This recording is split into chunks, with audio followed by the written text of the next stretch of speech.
Hey guys, tonight we're heading way out, past the trails, past the towns, into the deep cold of the Northwoods.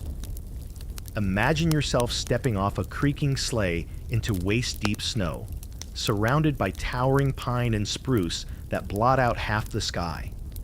The wind is slicing through your jacket like it's made of wet tissue. Welcome to your new home, a 19th century logging camp. So, before you get comfortable, take a moment to like the video and subscribe, but only if you genuinely enjoy what I do here. Drop your city and local time in the comments. I always wonder who's tuning in from the warm beaches of Florida while we're freezing off limbs in this forest hellscape. Now, dim the lights, maybe turn on a fan for that soft background hum, and let's ease into tonight's journey together. You've been hired as a greenhorn, a fresh recruit to one of the roughest jobs in North America. Logging the frozen wilderness isn't just dangerous, it's borderline absurd. You're handed a double-bit axe and pointed toward the tree line. But before you can even think about work, there's the small matter of not freezing to death. No one told you your housing would be a glorified snow cave with a tarp nailed over it. It's your first night, and the temperature's hovering somewhere between shiver and cry silently.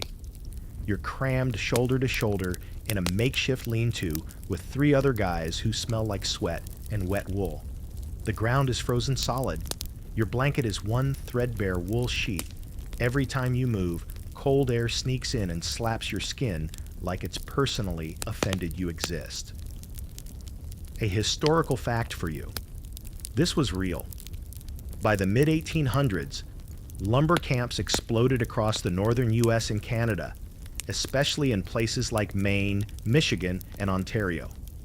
Camps moved with the seasons, setting up in the deep woods where the best timber stood. These camps weren't luxurious. Most of them started just like this, hastily built shelters, or even tents, before proper bunkhouses were constructed. You lie awake, listening to the wind clawing at the tarp. Snow drifts in through the seams and dusts your boots.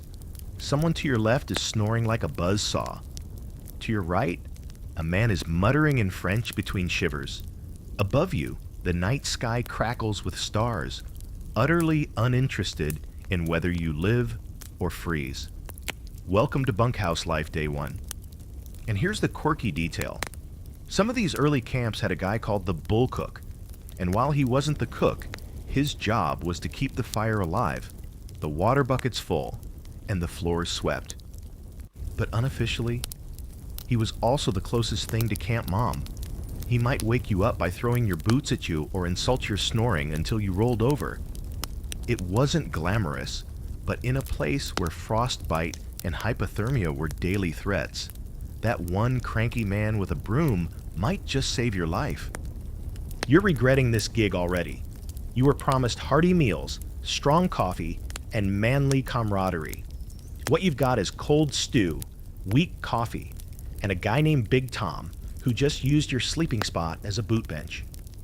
By morning, your joints ache like you aged 40 years overnight. Your breath puffs out like a smoke signal, and you've barely slept a wink. Here's the debate among historians. Some argue that these early camps were more organized than we give them credit for. Letters and journals from the time mention coordinated teams, timber marking systems, and even payrolls run on the honor system. Others insist it was chaos. Whoever had the biggest axe and loudest voice made the rules, and the rest of you just tried to avoid losing fingers. The truth, as always, is probably somewhere in the middle. Organized chaos, frozen anarchy, all of it under the same tarp. The morning bell, or more likely a frying pan smacked against a log, signals that it's time to get up. You're groggy, cold, and mildly confused about why your beard has frozen to your collar. The cook shack smells like scorched bread and burnt bacon. You inhale both like it's gourmet. And you wonder how many months or years it will take before a real bunkhouse gets built. One old-timer tells you it happens every season. First, the scouts find the right patch of woods. Then comes the lean-to era, a cold, miserable prelude. Finally, when enough timber has been cut to clear some space, the real building starts, an actual bunkhouse with walls and windows and maybe even a stove. Until then, it's you, the tarp, and the fire you pray doesn't go out. And yet, in some weird sleep-deprived way, it's kind of magical. The night was brutal, sure, but in the pre-dawn stillness, the forest glows blue and silver. Ice coats every branch like glass. Somewhere in the distance, a raven croaks. Your breath is smoke, your boots crunch through fresh powder, and you're alive. You made it through the first night, which means you might make it through the second, and maybe, just maybe, you'll live long enough to see a proper bunkhouse go up. You wake up sore in places you didn't know you had. Your breath still fogs in front of you, even though the sun's been up for an hour. It's your second day, and your muscles already feel like they've declared mutiny.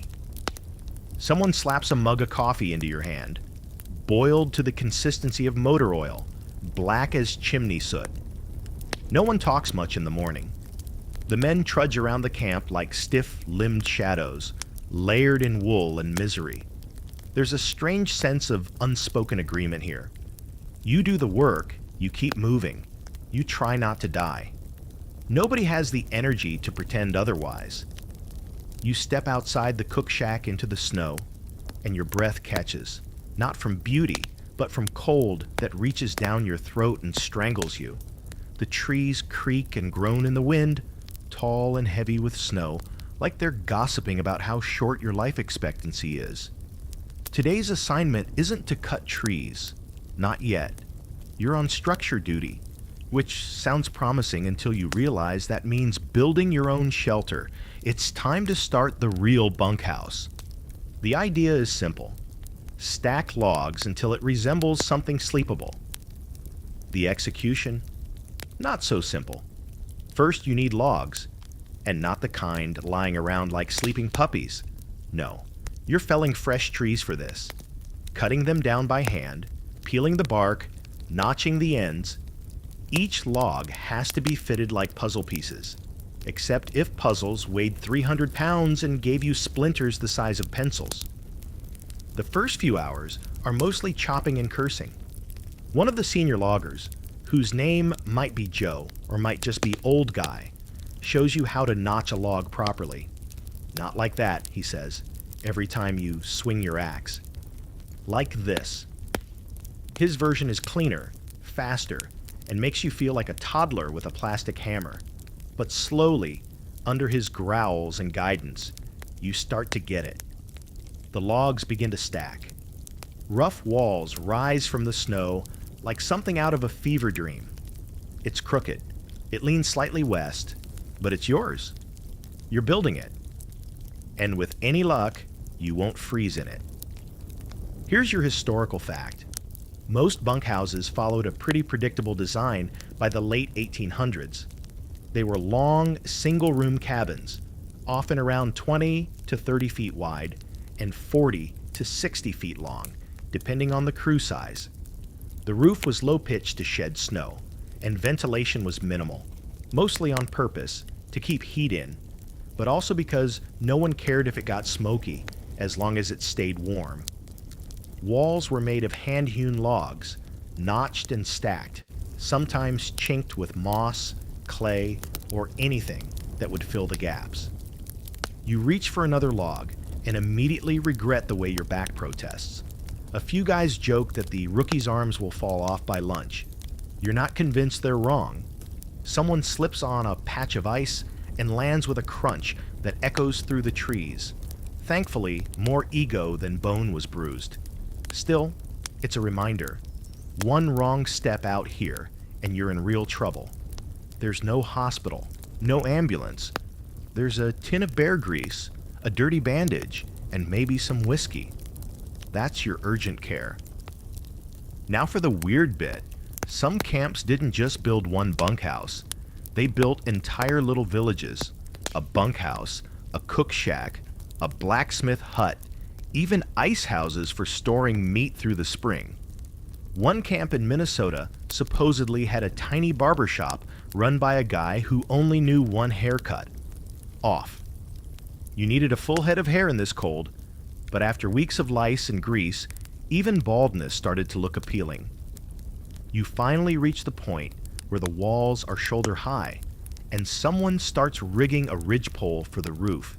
It's made from a whole peeled trunk balanced between two forked timbers. You help hoist it with numb fingers, your breath coming in short, steamy bursts. The cold is so deep it feels personal now, like it's testing you.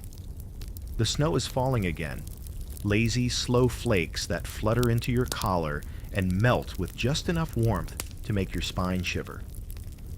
There's an argument brewing about the roof angle. One guy insists it needs a steeper pitch to shed snow. Another says that wastes heat. You're too tired to pick a side, but it's fascinating watching grown men nearly come to blows over architecture, as if any of you are trained carpenters. In truth, most lumberjacks were farm boys, immigrants, or men running from something. There were French Canadians, Swedes, Irishmen, and the occasional quiet guy from nowhere who never gave his last name. And here's where the scholars disagree again. Some historians argue these men formed strong bonds over time, becoming makeshift families. Others say the bunkhouse was more like a powder keg, full of short fuses and long grudges. Both views are probably right. The truth depends on the crew, the weather, and how many nights the stew had bones in it. As the light fades, the bunkhouse in progress begins to look almost livable. The log walls are up. The frame for the roof is in place. Tomorrow you'll start laying the cedar planks across the beams. Then cover that with spruce boughs, tar paper, or whatever else you can find to keep the wind out.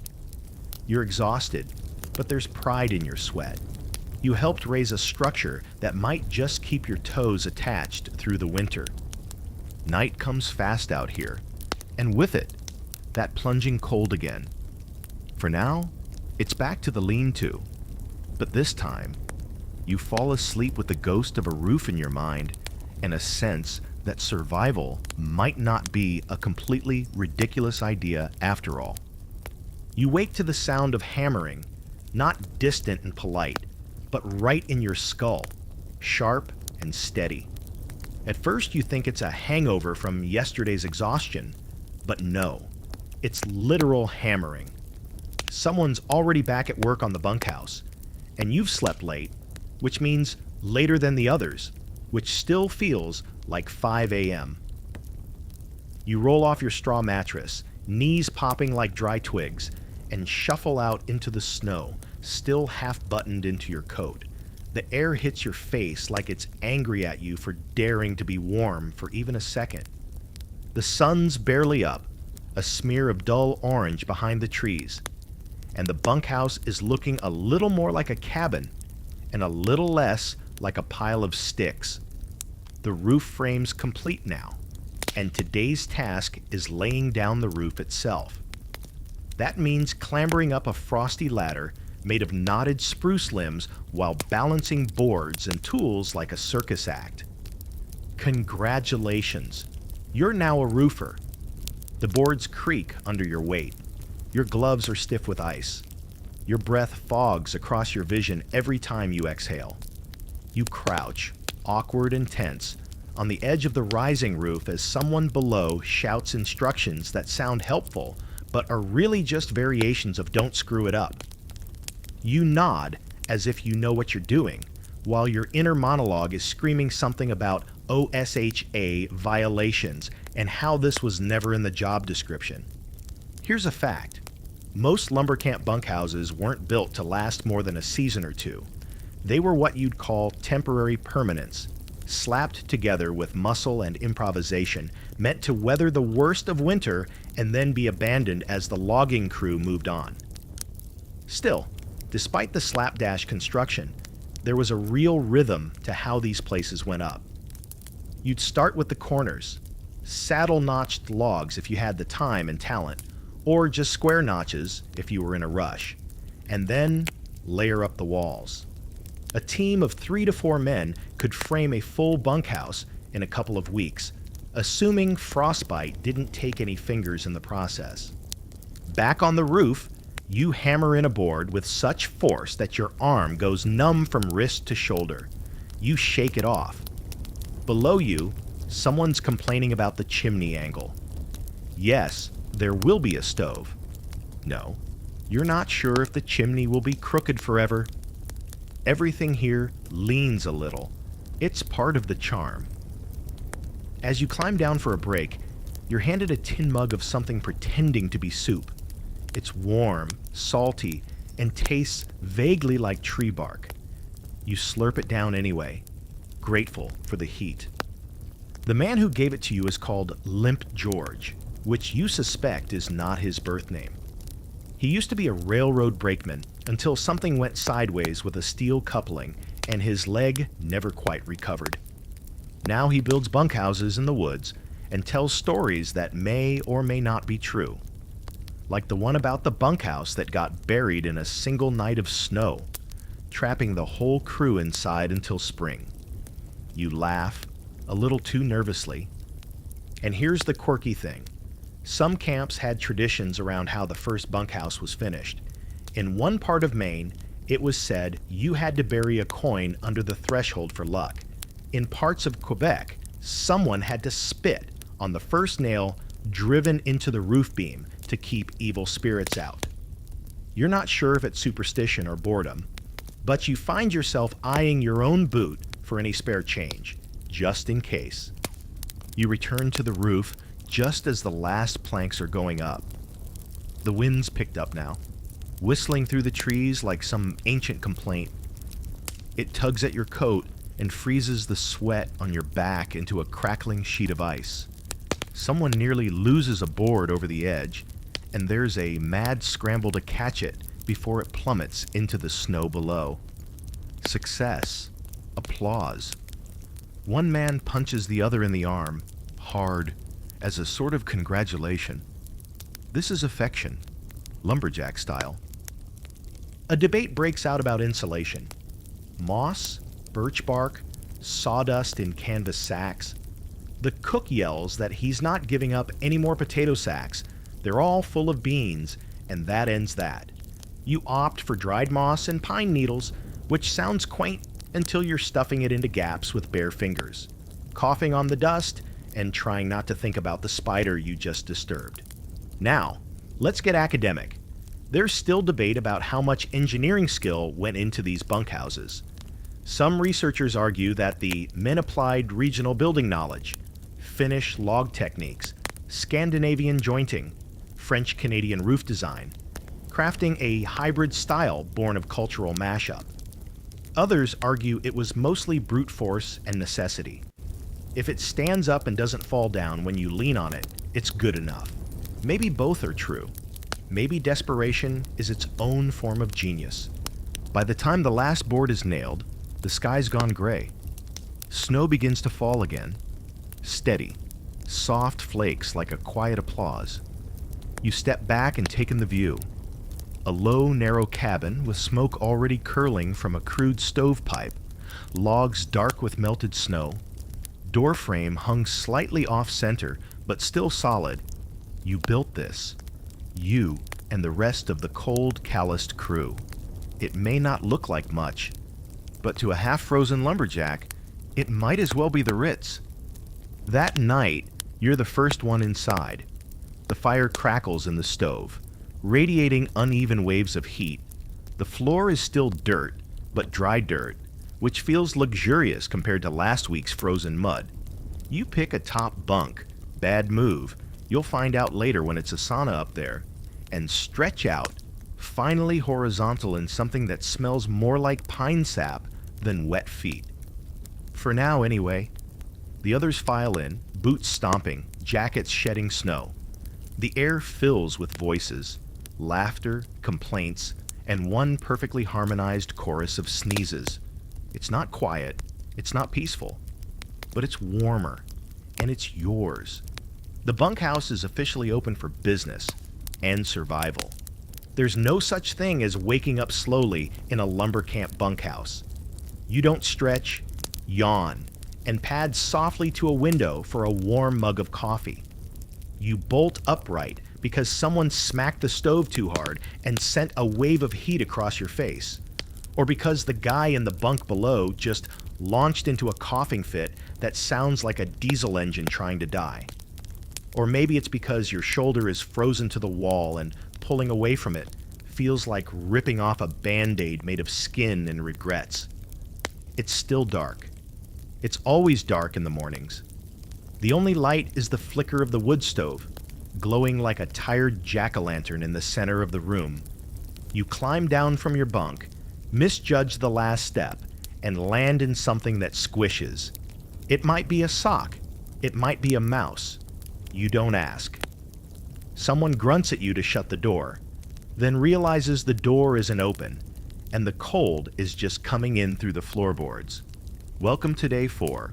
The floor, in case you're curious, is a masterpiece of compromise. It's made of roughly hewn planks that don't quite match and definitely don't seal. There are gaps wide enough to lose a spoon, or a small toe if you're not careful. The cold seeps up like it's hunting you, curling around your ankles before the fire has a chance to reach them. A few clever guys have started stuffing the gaps with sawdust and moss, but it's a losing battle. The floor is always cold, always damp, always there to remind you that even inside, the forest is watching. Now, historically speaking, some camps actually tried to do better. In parts of Canada and northern New England, loggers would line the floor with thick bark strips or raise the entire cabin on short stilts to avoid meltwater pooling beneath it. Others layered straw or pine boughs directly onto the dirt, a kind of rustic rug that smelled like Christmas and mildew. You've got uneven boards and the lingering smell of boiled socks. And speaking of smell, have you noticed it yet? It hits you like a wet blanket around the 3rd or 4th day, when the charm of pine walls and wood smoke gives way to something earthier. It's a heady mix of unwashed bodies, damp wool, tobacco juice, wet boots, and the unmistakable scent of desperation. Someone always tries to hang a shirt near the stove to dry it out, which only adds the perfume of scorched flannel to the bouquet. You wonder if it's possible to get nose fatigue, or if your brain just gives up trying to process the tragedy of smells. As you dress, layer after layer of scratchy wool, you take a moment to admire the insulation efforts. The bunkhouse walls are packed with a glorious mix of anything you could find: moss, strips of animal hide, bark, even one guy's ruined long johns. Desperate times, desperate textiles. The chinking looks like it was done by a drunken raccoon, but it holds, mostly. There's still one crack near the ceiling that howls every time the wind picks up. And let's not forget the fringe innovation of the day: moose hair. Yes, that's right. Some camps gathered the coarse hair shed by moose during the fall and used it as insulation padding. Supposedly, it was excellent for trapping heat. Supposedly. What no one mentions is that moose hair has a particular odor when warmed by fire, one that can best be described as burnt barn. It's currently wafting through the upper bunks like a cologne designed to repel joy. Breakfast is a blur. Cold beans, hot tea, bread so dense it could be used as roofing. You scarf it down while one hand fumbles with your boots, which you left too close to the fire last night and are now just stiff, smoldering leather shells. As you jam your feet in, you hear the telltale sound: creaking timbers, groaning roof beams, the faint crackle of ice shifting overhead. It's just the cold playing its usual tricks, but the sound never stops being unnerving. Like the whole place is sighing, exhausted, just like you. The debate of the morning, because there's always one, is about whether the bunkhouse needs a second stove. The current one works okay. It throws heat, sure, but only in a 10-foot radius. If you're near it, you're sweating bullets. If you're in the corner, you're basically a human popsicle. Some guys argue that a second stove would even things out. Others say that would just make twice the smoke and take up valuable space better used for sock drying. No one agrees. Everyone complains. No one does anything. Classic bunkhouse democracy. And here's your historical tidbit to chew on while you watch someone try to patch a roof leak with a biscuit tin lid. Many bunkhouses were built with a raised platform along the walls instead of separate beds. Everyone slept side by side, shoulder to shoulder, like logs on a shelf. Think of it as a communal mattress made of itchy blankets and resentment. Bunks, when they came into fashion, were usually double or triple stacked, with a ladder that no one used because climbing it was just asking to fall on your face in front of 20 judgmental men. Some scholars argue that this close-quarters lifestyle forged intense bonds between lumberjacks. They became a brotherhood forged in sweat, snow, and splinters. Others point out the steady rate of broken noses, chipped teeth, and midnight brawls, suggesting that maybe bonding is a generous interpretation. You're beginning to see both sides. Last night, someone sneezed so loudly it woke half the cabin, and then refused to admit it. A minor war nearly broke out until the cook threw a boot and told everyone to shut up or go sleep in the snow. Still, there's a weird comfort in it all. The sound of 20 men breathing, snoring, shifting, mumbling in their sleep. The rustle of blankets. The creak of the stove expanding. The occasional belch, which somehow feels like punctuation. In a way, the bunkhouse becomes its own living thing. Not quite a home, but close. A shelter made not just of logs and moss, but of shared misery, bad jokes, and the quiet knowledge that tomorrow will be just as hard, and you'll all face it together, frost-bitten toes and all. And as you sit down on your crooked bunk, rubbing your hands over the stove-warmed tin mug and feeling the heat finally reach your bones, you look around and realize it may be freezing, it may stink, and it may be wildly unsafe, but somehow this ramshackle wooden box in the middle of nowhere is starting to feel like survival. You're not sure when it hits you. Maybe it's the third night in a row where someone's elbow finds your ribs, or maybe it's the morning your bunkmate rolls over and plants a wool-covered foot directly in your face. But the truth sneaks up on you like frost creeping through a window seam. This bunkhouse was never built for comfort. It was built for containment, human storage. The loggers here are packed in like firewood, stacked and sorted, one atop another, in bunks that make you question how much dignity a person really needs to survive the winter. The bunks are arranged 3 high along both walls, an architectural decision born from necessity and poor impulse control. First tier gets the floor chill, second tier gets drool and ash rain from above, and top tier, you, unfortunately, gets both heat and claustrophobia. You're sandwiched between the roof and your blanket like a poorly stuffed sausage. You can't sit up without cracking your skull on the ceiling. Every breath brings in a noseful of cedar, smoke, and whatever stew spice sweat the guy below is off-gassing tonight. Personal space is not on the menu here. In theory, you each have a designated bunk.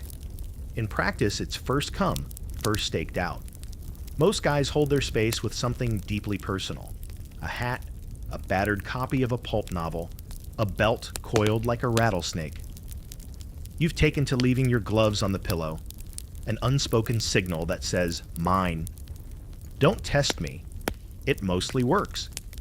Except for that one guy who seems to think everything is communal, including your blanket. You're going to have words with him. Later. Maybe. Historically, Lumber camp bunkhouses didn't just pack in a handful of men. They packed in 20, 30, sometimes 50 souls into one long wooden room. That meant rows of bunks with barely enough space between them to swing a leg over. Some camps used canvas hammocks instead of beds, strung in layers across the rafters like an old ship's quarters. Others had wall-to-wall sleeping platforms, one wide mattress more or less, where everyone curled up in lines like spoons in a drawer. Think slumber party, but with more injuries and lice. And yes, that's your fringe fact of the day. Lice. No matter how many layers of wool you wear, no matter how many times you boil your clothes or dust your scalp with wood ash, the lice will find you. They are relentless. They are eternal. One old logger tells you he once watched a bunkhouse floor shimmer like water when everyone dropped their shirts at the same time. You pretend to laugh. Later, you scratch your scalp with suspicion and pray to every forest god that he's exaggerating. At night, the bunkhouse becomes a concert hall of human noise. Snores rise in waves, a shifting ocean of nasal terror. Coughs echo off the log walls like gunshots. Someone mumbles in their sleep about pancakes. Someone else lets out a string of words you're fairly sure are either German curses or mating calls. There's always at least one guy who grinds his teeth like a rock polisher. By now, you've trained yourself to sleep through most of it, though the occasional sleep fart still has the power to launch you straight into fight or flight mode. And then there's the smell.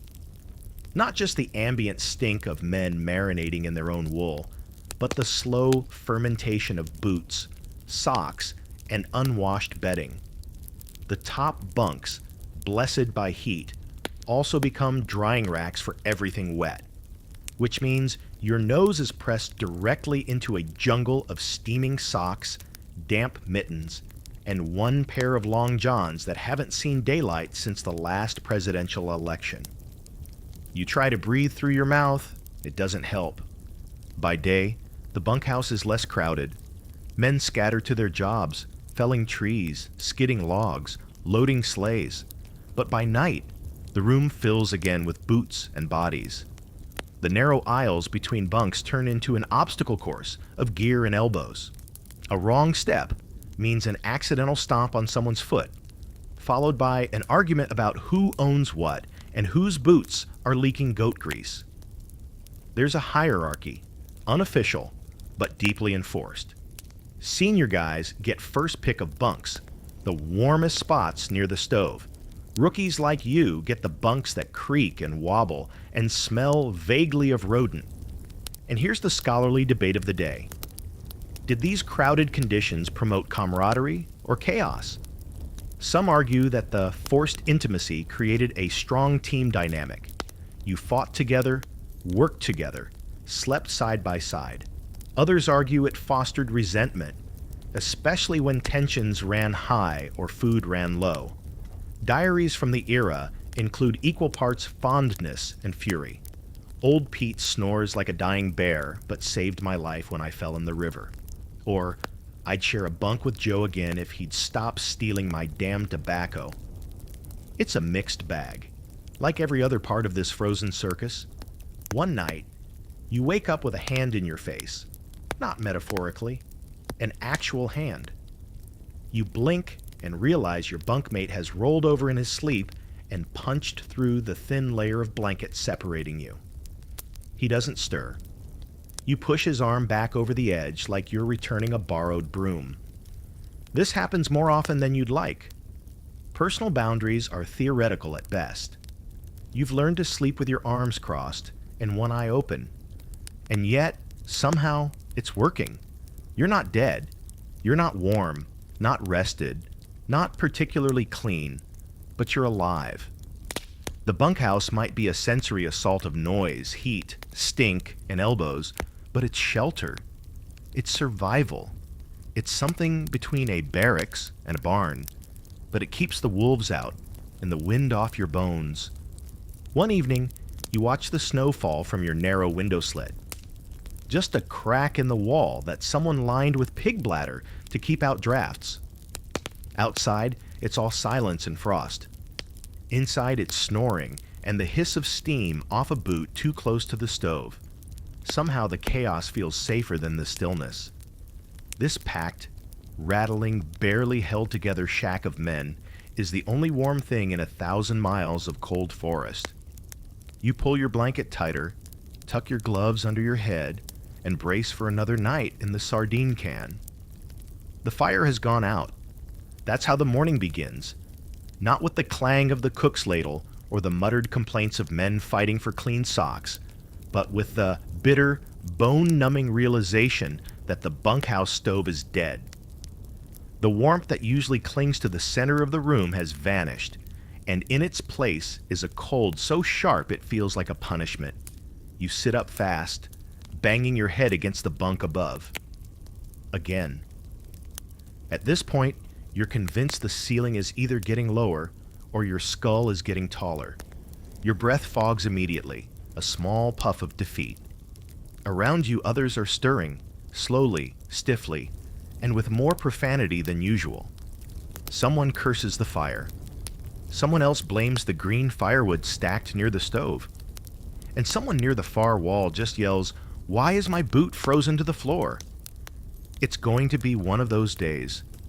The fire, when it's working, is the beating heart of the bunkhouse.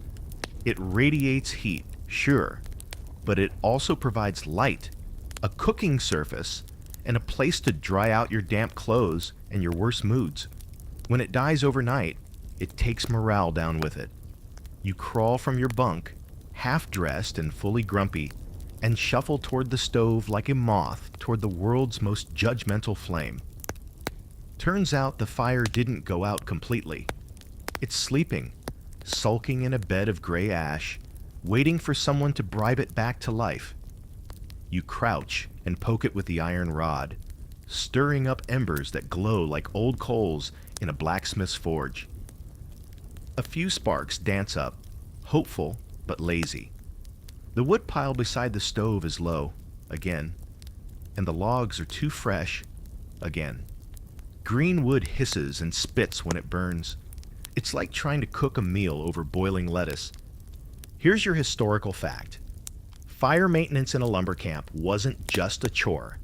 It was a matter of survival. Most camps had a designated bull cook, and among his many unglamorous duties, like sweeping floors, chopping kindling, and shooing away rodents, was the all-important task of keeping the fire lit. Day and night. If he failed, the men suffered. If he succeeded, no one noticed. Sounds about right. You and another half-awake soul start feeding the stove, splitting kindling with dull hatchets, blowing carefully into the base like you're courting the thing. Slowly, grudgingly, the fire returns. First smoke, then flame. The room brightens, not by much, but enough to chase off the creeping cold from the far corners. A collective grunt ripples through the bunkhouse as men begin moving with slightly less reluctance. Now the quirky part. Some camps, desperate to keep fires burning through the night, resorted to burning unusual things. Animal fat-soaked rags, dried dung, and even pine tar if they could get it.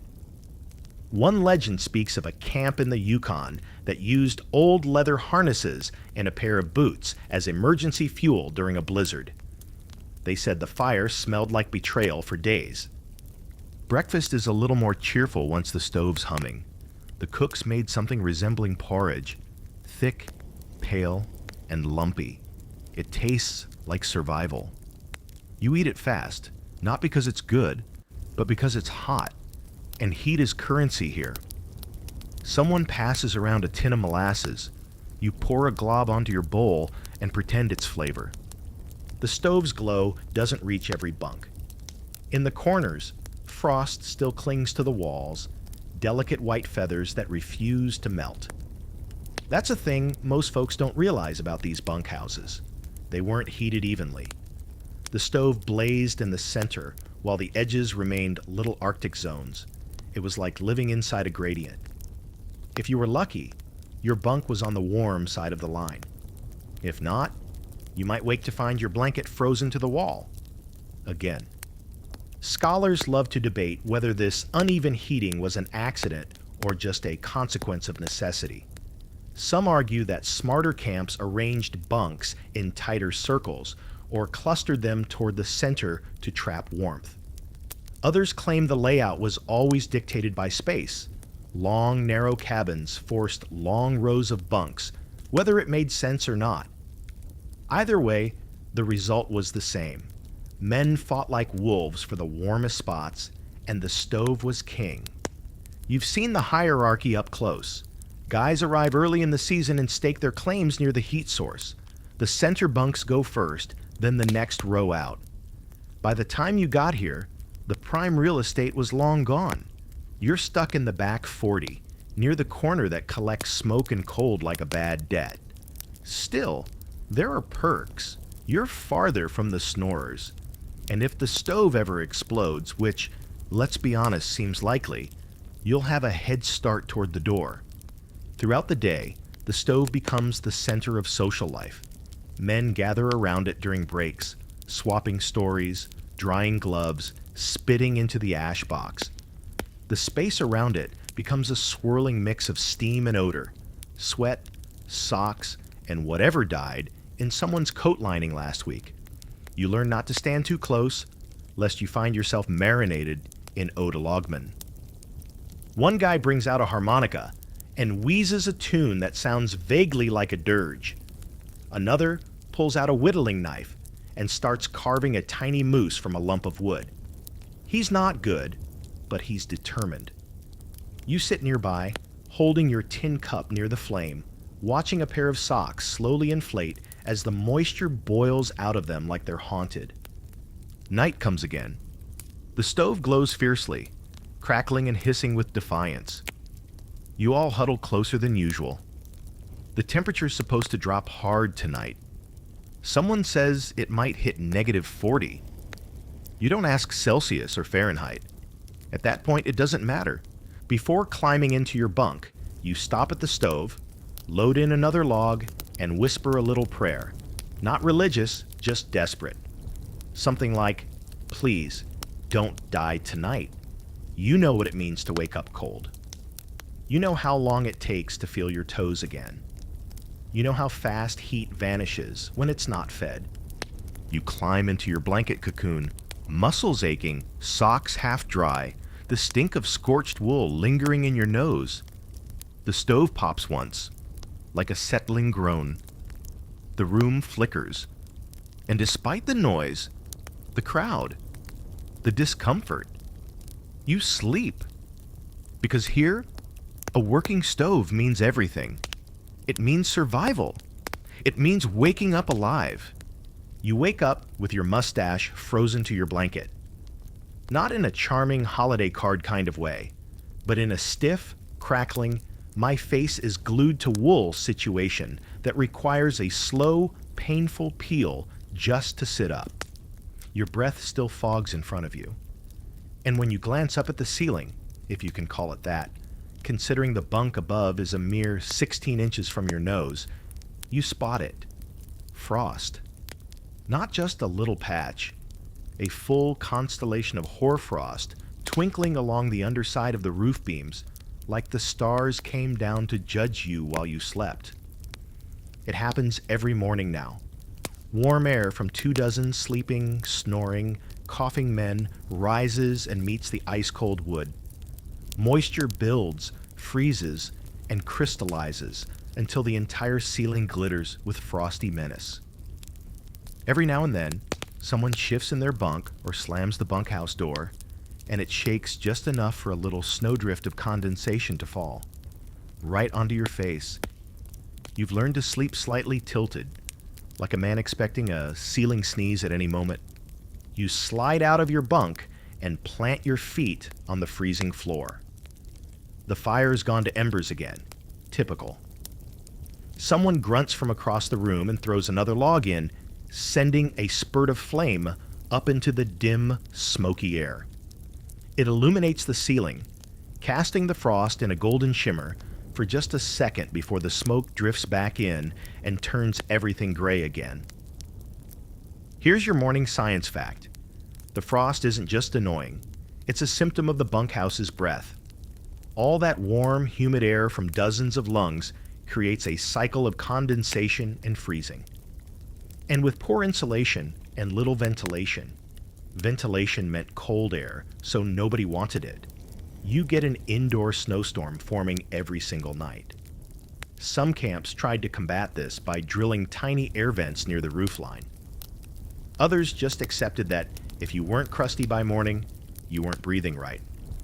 You stand, stretch, and promptly smack your knuckles on the rafter. They come away with splinters and a bit of frost. You don't even flinch anymore. This is life now. Minor injuries and major drafts. You tug on your stiff trousers, frozen slightly around the knees, and lace up your boots while trying to remember if that dream about a moose in a rocking chair was real or just your brain trying to warm itself with nonsense. Someone shuffles past you, trailing a blanket and muttering about the sky leaking again. You look up. Sure enough, one of the frost patches is dripping now, thanks to the heat from the stove starting to rise. A soft plop of water lands in someone's boot. He doesn't notice, or he pretends not to. Neither option is inspiring. And here's the fringe reality. Some lumberjacks took to building little frost shields above their bunks. Bits of canvas or bark angled to catch the ceiling melt before it hit their faces. Primitive canopies. One guy you know, Eli, has rigged a tin plate to the underside of the bunk above his, with a hole in one side so the drips run down into a mug. He drinks from it in the morning, proudly. Says it's sky coffee. You think he might be losing his mind.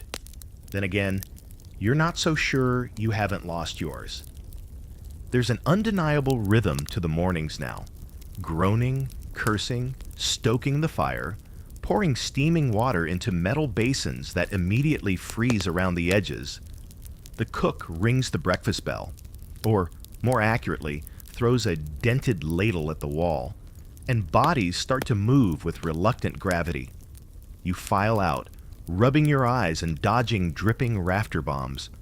Over beans and dry bread, the conversation is minimal. Not because no one has anything to say, but because everyone's mouth is half frozen and full of carbohydrates. It's just easier to grunt. But even in the silence, the frost looms. The way it creeps in overnight, the way it clings to everything, boots, blankets, your own eyelashes, it's like sharing a room with an invisible, shivering ghost. The scholarly debate here is subtle, but worth noting. Were these frost conditions purely environmental, or did the design of the bunkhouse make it worse? Some experts argue that more breathable roofing materials could have mitigated the moisture buildup. Birch bark layers, vented eaves, or even smoke holes left partly uncovered. Others argue that the sheer number of bodies in these spaces guaranteed frost, no matter what. 24 men, no real ventilation, and an overworked stove in the center? That's a condensation factory. You get back from the woods around dusk, fingers aching, axe heavier than it was this morning, boots soaked through. And what's waiting for you? The smell of the bunkhouse, rich and evolving. Damp socks steaming near the stove. A forgotten pot of something that might have been potatoes. A faint whiff of someone's pipe tobacco. Always more pleasant in theory than reality. And of course, the returning frost, already creeping back onto the walls before you can even sit down. Someone decides to have a bit of fun and jumps up to smack the frost with a broom handle. It shakes loose like a tiny avalanche, coating half the bunkhouse in a layer of sparkly slush. The cook shouts something that sounds like a threat involving boiling water and rope. Everyone laughs, too tired to care about being cold, too numb to remember what dry feels like. There's a certain joy in it, weirdly enough, a shared sense of suffering. You look around at the other faces, tired and pink-nosed, and realize something. Nobody survives this alone. You're not just bunkmates. You're frost brothers now. As you crawl into bed that night, you notice the frost is forming in new patterns, little spider webs of ice stretching across the corner post. You try not to think about what that means. The wind howls outside, the bunkhouse creaks in response, and your blanket has frozen into a light crust near the edges. You pull it tighter anyway. The guy in the bunk below you mutters something about putting a shoe on his head for warmth. You want to mock him, but honestly he might be onto something. And just before sleep grabs you, your breath fogging in the air like a slow ghost, you wonder, will tomorrow's frost be worse? Or will you wake up soaked from a ceiling drip? Neither option is comforting, but at least you'll know what to expect. And in this place, a little predictability is as close to peace as you're gonna get. The noise starts around midnight. Not a bang or a scream, nothing so dramatic. Just a slow, rhythmic grumble, then a snort, then a sort of wheezing gasp that escalates into a full-throated rumble like a bear chewing through gravel. You bolt awake in your bunk, eyes wide, heart hammering, convinced the roof is collapsing or a moose has wandered in looking for beans. But no, it's not an animal, it's snoring. You lie there, staring at the bunk above, blinking into the darkness. The snoring rolls through the bunkhouse in waves. One man starts, another joins, then a third finds the same key and harmony, and suddenly the entire structure is vibrating with the sleep sounds of 22 exhausted lumberjacks. It's a symphony of suffering.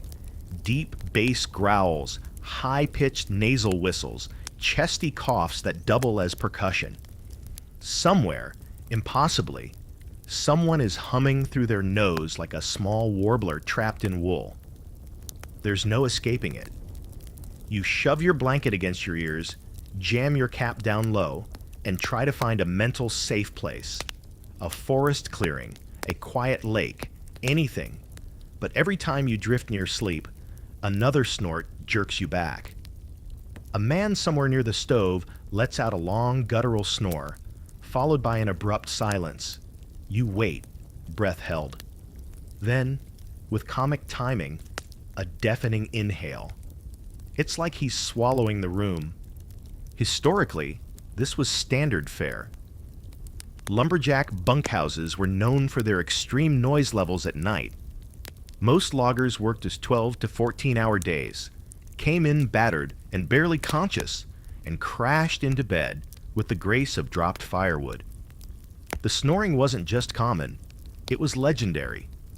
In one journal from a Michigan camp, a greenhorn wrote, "The walls did quake, the windows did tremble, and I thought myself among demons." You'd laugh if it weren't so relatable. It's not just snoring. There's talking too. Sleep talking. Full conversations held in garbled nonsense. One guy mumbles about sled dogs.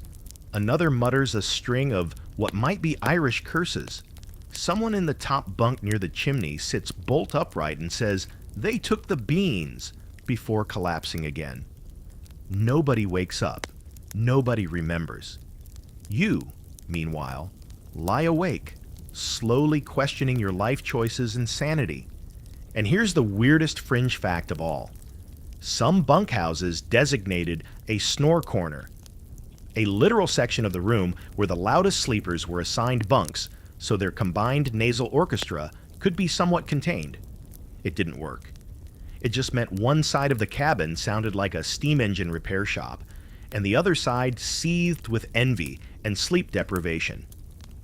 At one point, someone tosses in their sleep and lets out what can only be described as a yodel snore. A snodel? You lose track of time trying to categorize the various types. The log saw, the backfire, the boiler pop. It's absurd, but your brain is tired enough to commit to the bit. Somewhere between annoyance and resignation, you almost start to find it funny.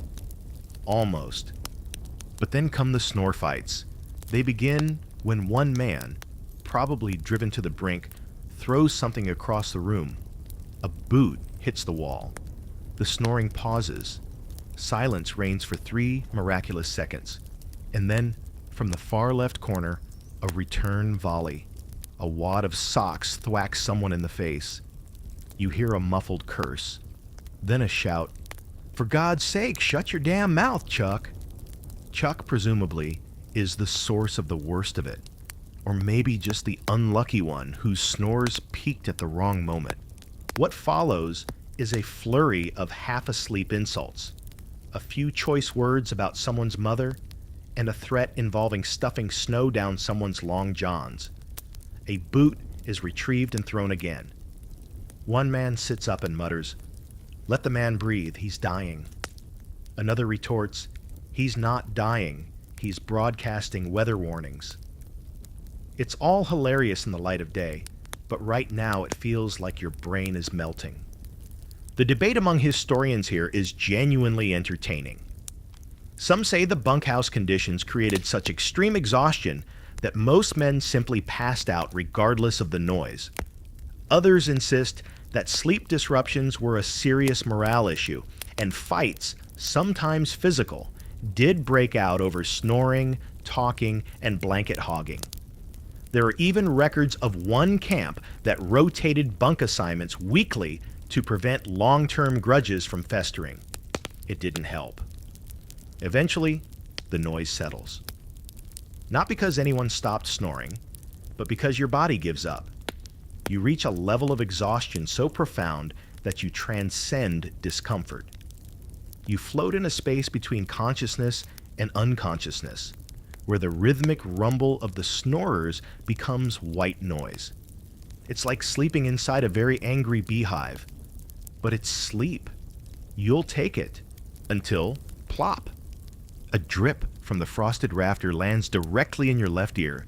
You jolt upright, sputtering.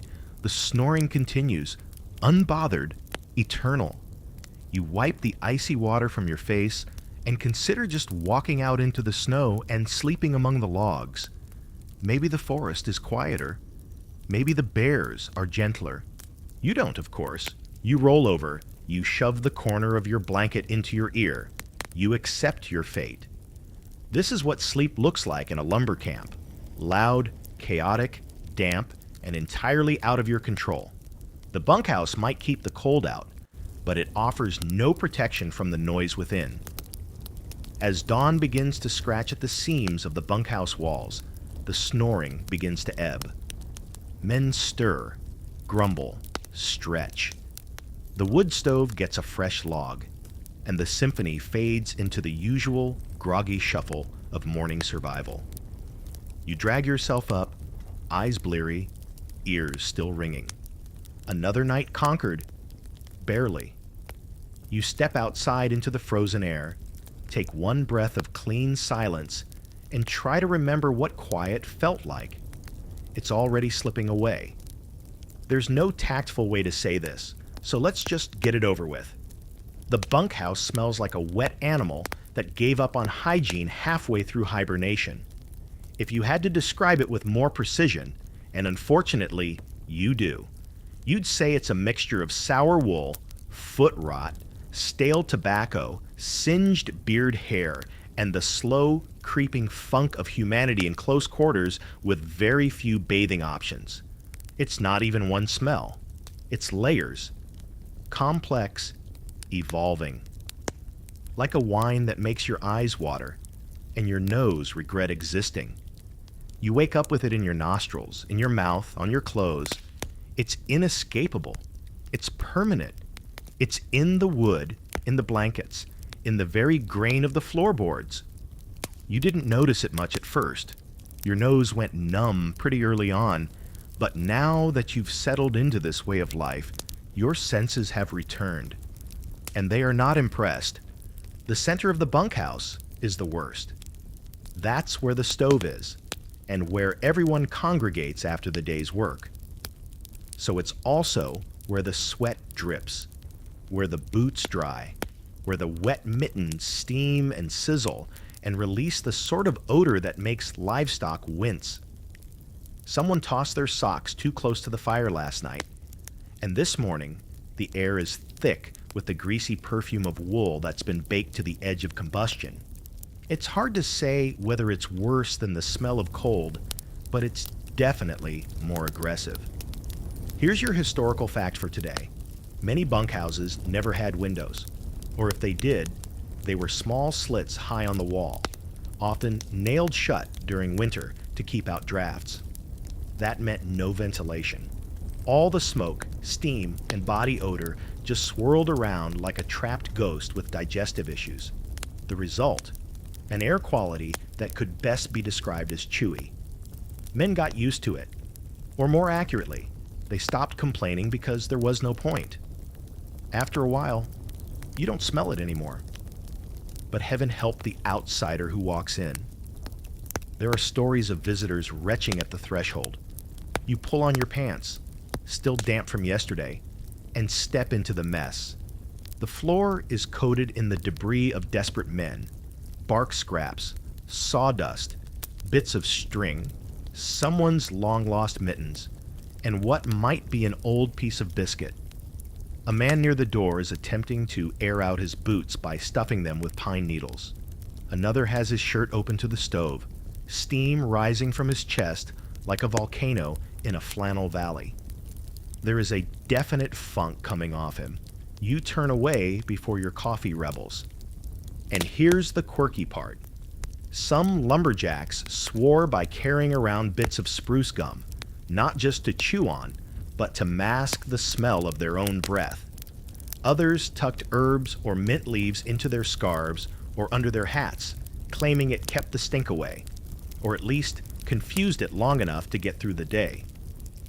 One legendary old-timer supposedly wore a dried orange peel in a pouch around his neck, like a natural air freshener. That orange was passed down to his nephew.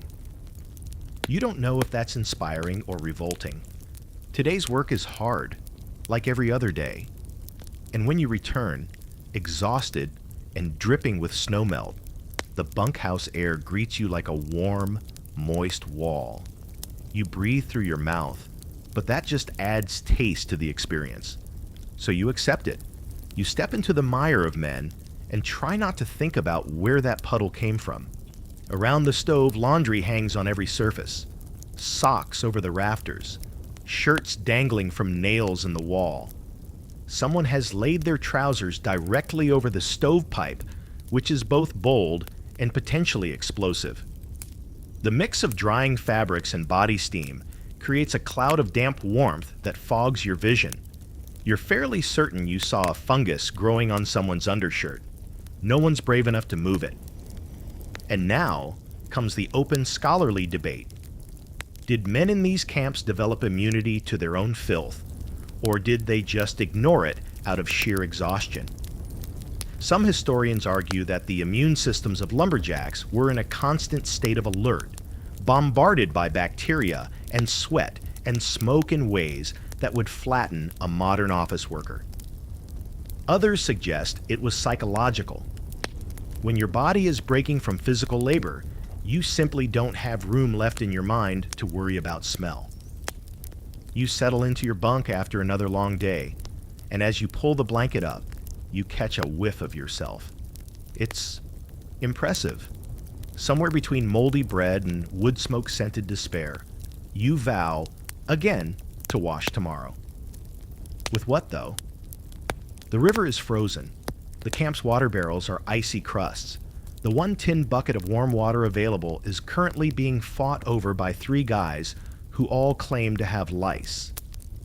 You decide to embrace the stink for one more night.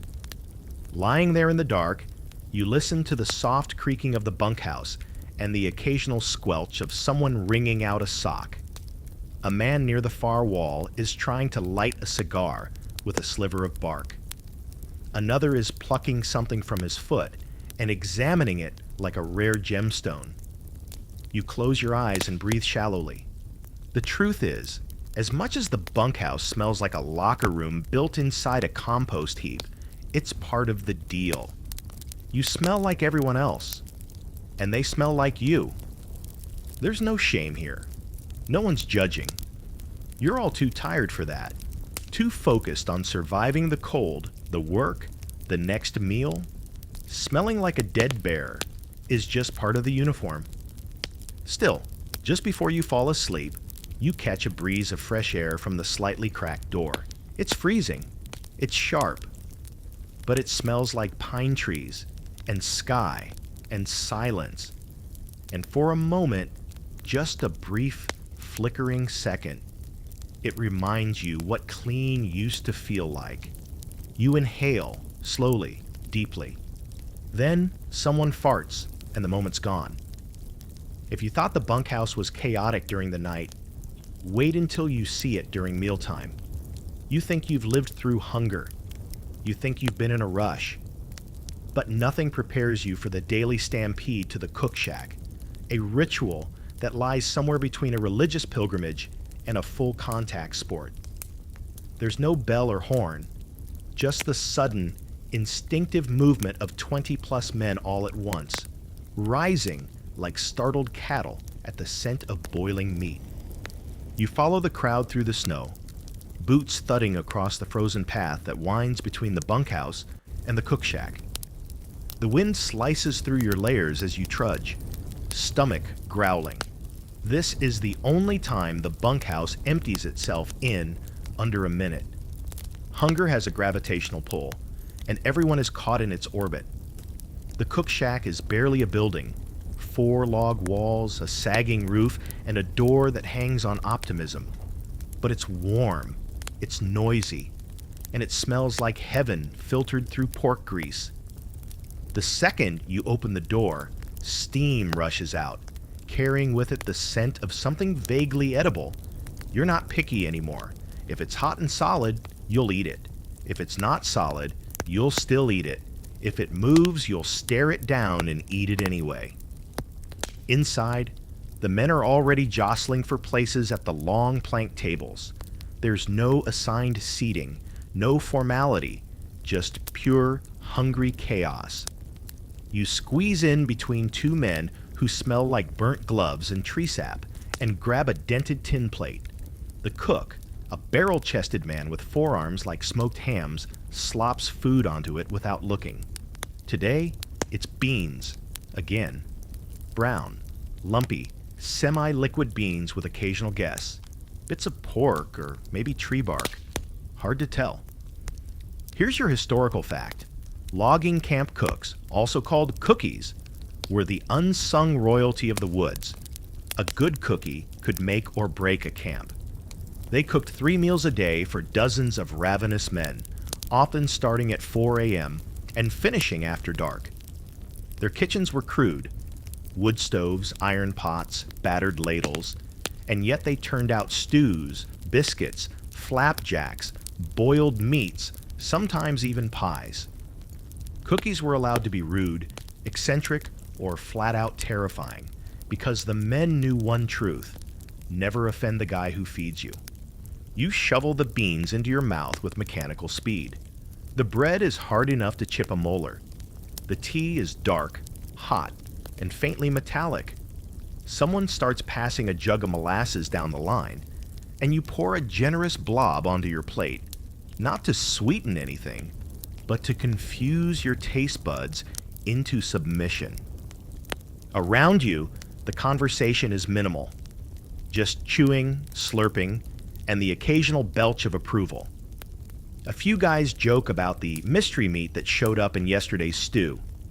The theories range from squirrel to boot leather to whatever was crawling on Eli's bunk. No one really wants an answer. And now for a fringe fact you probably weren't ready for. Some cook shacks kept a pot simmering all day, every day, known simply as the stew. Into it went scraps of everything: meat, beans, onions, leftover biscuits, the occasional egg, and yes, once or twice, a rat that had the misfortune of dying near the fire. It was like a living soup, constantly evolving.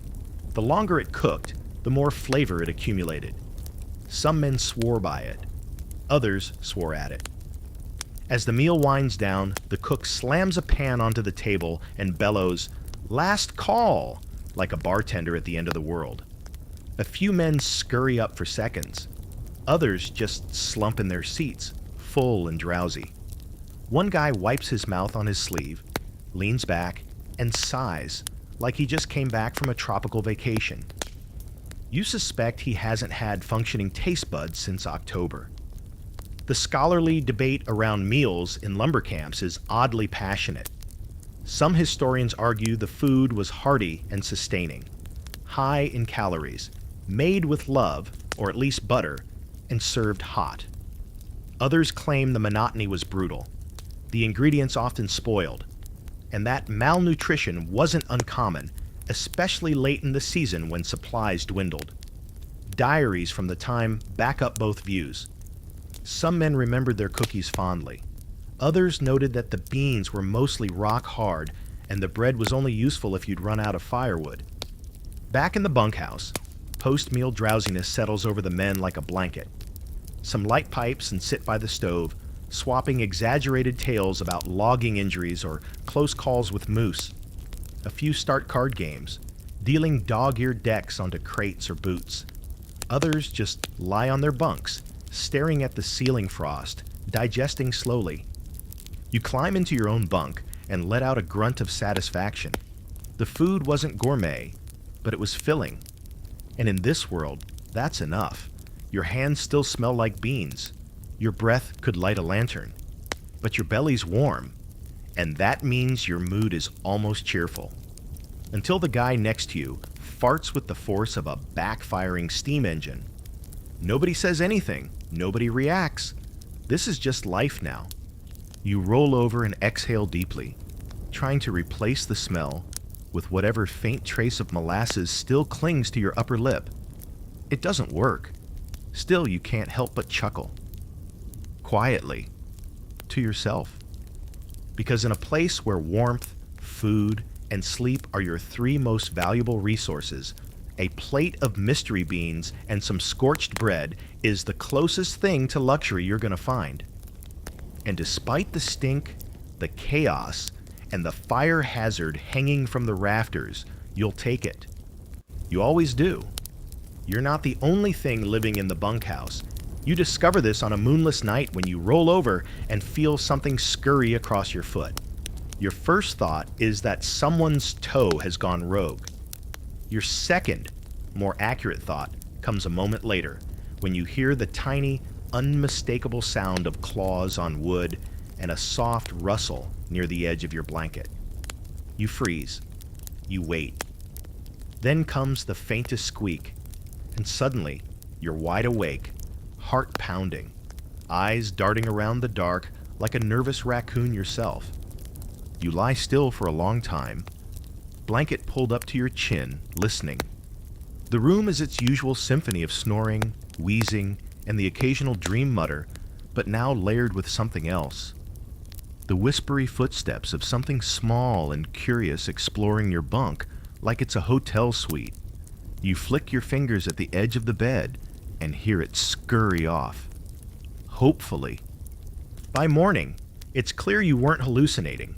The bag of flour someone stashed near the stove has been chewed through, leaving a delicate snowdrift of powder across the floor. There's a neat trail of little footprints leading away and under the far wall. A hunk of bread left on a bunk has vanished entirely. A man named Chester claims he saw two eyes glowing from the woodpile. Everyone laughs. Chester does not. Here's the historical fact of the day. Nearly every lumber camp bunkhouse had a rodent problem. Mice, rats, even squirrels or chipmunks found the warm interior and constant food scraps irresistible. They built nests in the walls, under bunks, even inside boots if they were left untouched long enough. Some men tried to keep them at bay with traps. Others simply coexisted, treating the mice like unwanted but familiar roommates. You're not thrilled by the idea, but it's not like you're in a position to demand pest control. You don't have any cheese, but you do have a half-eaten biscuit, which you reluctantly sacrifice to lure the visitor out from under your bunk. That night, You lie in wait like a sleepy predator, hoping to catch a glimpse. Sure enough, around midnight, a tiny nose pokes out from a crack in the floorboard, followed by a sleek little gray body. You stare. It stares. Then it makes a noise that might be a sneeze and disappears again. A few days later, someone declares war. That someone is Big Nolan, who wakes up to find his long johns chewed through in a place no man should ever find holes. He bellows, throws his boots against the wall, and then begins a campaign to eradicate every rat, mouse, and whiskered hellspawn in the building. He builds traps from bent nails, bits of spring, and terrifying ingenuity. He lines up tin cans like an arsenal. He sleeps with a hatchet under his pillow. You try not to get involved, but you notice your gloves have been nibbled. So maybe Nolan has a point. Here's your quirky fringe fact. Some men, in a moment of winter madness or extreme loneliness, actually befriended the mice, fed them bits of bread, named them, let them curl up in coat pockets at night. One man supposedly trained his bunkhouse mouse to run a full lap along the rafters in exchange for a bit of dried apple. When the camp cat eventually got it, he held a funeral. With singing. You're not there yet, but ask again in February. Of course, rodents aren't the only nighttime visitors. There's the raccoon. No one knows exactly how it got in. Probably through the firewood hatch or a crack in the roof. But one night, right around bedtime, there's a clatter near the cook's gear and a flurry of curses. Men jump up from their bunks, and someone grabs a shovel. In the flickering light of the stove, you see it. A fat, shaggy raccoon perched atop a sack of oats, staring at everyone like it owns the place. It snorts, hops down, and vanishes into the shadows before anyone can reach it. From then on, it becomes the stuff of legend. Some say it's the ghost of a former logger. Others swear it steals things, spoons, buttons, pipe tobacco, and leaves pine cones in their place. Someone claims it winked at him. You begin to suspect the raccoon is smarter than half the men in the bunkhouse. Attempts to trap it fail. One night, a man sets out a fishbone tied to a snare. By morning, the fish is gone. The snare is neatly coiled, and a piece of folded paper with the word "nice try" has been left in its place. The handwriting is suspiciously neat. You're not sure who the raccoon's accomplice is, but you suspect Eli. And here's the open debate. Was wildlife intrusion in lumber camps a sign of poor hygiene, or simply unavoidable in such remote conditions? Some argue it was a consequence of sloppy food handling, men tossing scraps near the stove, storing biscuits under their bunks, wiping grease on their sleeves. Others suggest that when you build a wooden box in the middle of the wilderness, surrounded by nothing but trees and cold, everything wants in. Either way, the animals were a fact of life. By now, you've learned to shake out your boots every morning, to sleep with your bread tied in a sack and tucked under your pillow, to listen for the soft click of claws on wood and the occasional scuffling in the rafters. You've accepted that the bunkhouse isn't just home to lumberjacks, it's a forest ecosystem under a leaky roof. You lie in bed that night, tucked into your blanket, eyes scanning the dark. A faint squeak from the far corner. A rustle near the woodpile. Then silence. Then somehow, even more unsettling, a tiny, high-pitched belch. You close your eyes and pull the blanket over your head. You'll deal with it in the morning. It starts with the socks. It always does. You'd think something as innocent as a pair of wool socks wouldn't wield such power. But here, in the confines of a frost-bitten wooden box shared with a couple dozen other men, socks might as well be nuclear weapons. Specifically, wet socks, steaming, sagging, pungent wool bombs hanging above the stove like the world's saddest holiday decorations. Tonight, the stove is surrounded by boots, mittens, shirts, and, of course, an aggressive number of socks draped across every available surface. Rafters, chairbacks, pot hooks. Someone's rigged a drying line using twine, and two dulled axes jammed into the wall. On it dangle an entire week's worth of sweat-stiff socks, flapping gently in the radiant heat like flags of surrender. You join the circle, peeling off your own damp layers, each one releasing a ghost of steam and something like regret. Your socks squish when you pull them off. You hang them on a spare nail hammered into the stovepipe platform. Instantly, the heat causes them to curl in on themselves like dying insects. The stink, immediate, potent. Someone gags. Someone else yells, "Whose socks are those? What died in them?" You look away. Here's your historical fact. Drying clothes was one of the biggest logistical headaches in a winter lumber camp.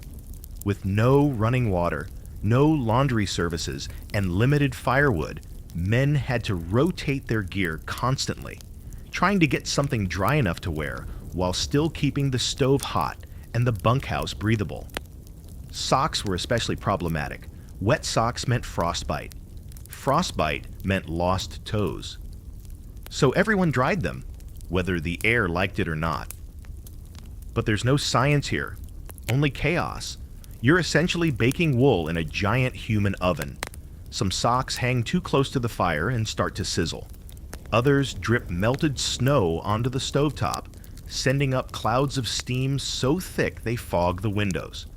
One sock actually ignites. A cheer goes up. Someone beats it out with a mitten, then hangs it right back up, slightly blackened, but no worse for wear. You've seen grown men turn on each other over sock placement. Earlier this evening, two guys nearly came to blows because one man's sock kept dripping foulness onto another's stew. The cook has since banned food from the stove zone, which has done nothing but move the argument to who gets to dry first. You start to see why people choose to live alone in the woods. And now, the fringe fact. In one camp legend, a logger allegedly created a rotating sock wheel, a crude wooden frame mounted near the fire, with pegs for socks that could be turned like a spit over the heat. His bunkmates dubbed it the sock Ferris, and it was a brief marvel until it tipped over and sent 4 pairs of half-cooked wool flying into the fire. They ate bean stew with a faint, smoky sock undertone that night. No one spoke of it again. Back in the bunkhouse, someone has started singing. It's a soft, aimless hum that turns into a folksy tune about whiskey and winter and losing your boots in a river. It mingles with the bubbling of wet gloves on the stovepipe and the occasional psht of water hitting hot iron. You're seated on a crate near the back, cradling your feet in your hands, watching your socks deflate with every passing minute. The scholarly debate on this isn't about socks, specifically, but about how much time was spent indoors during winter storms. Some researchers argue that downtime in the bunkhouse allowed men to rest, mend their gear, and prepare for the next wave of brutal labor. Others suggest the idle time drove everyone slowly insane. Based on the current state of affairs, 3 men arguing over whether the smell is cheesy or earthy, one guy trying to iron his shirt with a hot frying pan, and a 4th carving a spoon from a single bootlace. You're leaning toward the insanity theory. Suddenly, the bunkhouse door creaks open. A blast of cold air floods the room. Everyone groans in unison like a choir of dying cows. A figure stomps in, shaking snow off his coat, cheeks bright red from the cold. He smells fresh. You hate him instantly.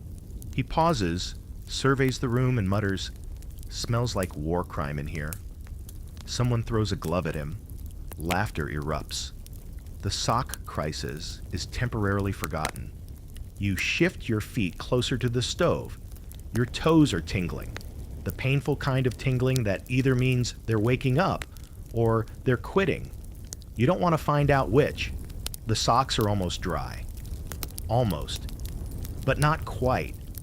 And if you put them on too early, they'll just trap the damp, which is worse than wearing nothing. So you wait, and you hope. The problem is that everyone's in the same boat. Every guy here has 2, 3, sometimes 4 pairs of socks in various states of filth and dampness. And with only one stove, space is limited. So men start layering, sock on sock on sock. The result is a tangle of wool so confusing you forget which ones are yours. You pull one down, sniff it, recoil, then try again. Eventually, you settle for a pair that doesn't belong to you, but smells the least like cheese. Ownership is a flexible concept here. Night falls. The fire burns low. The last pair of socks hits the floor with a wet slap.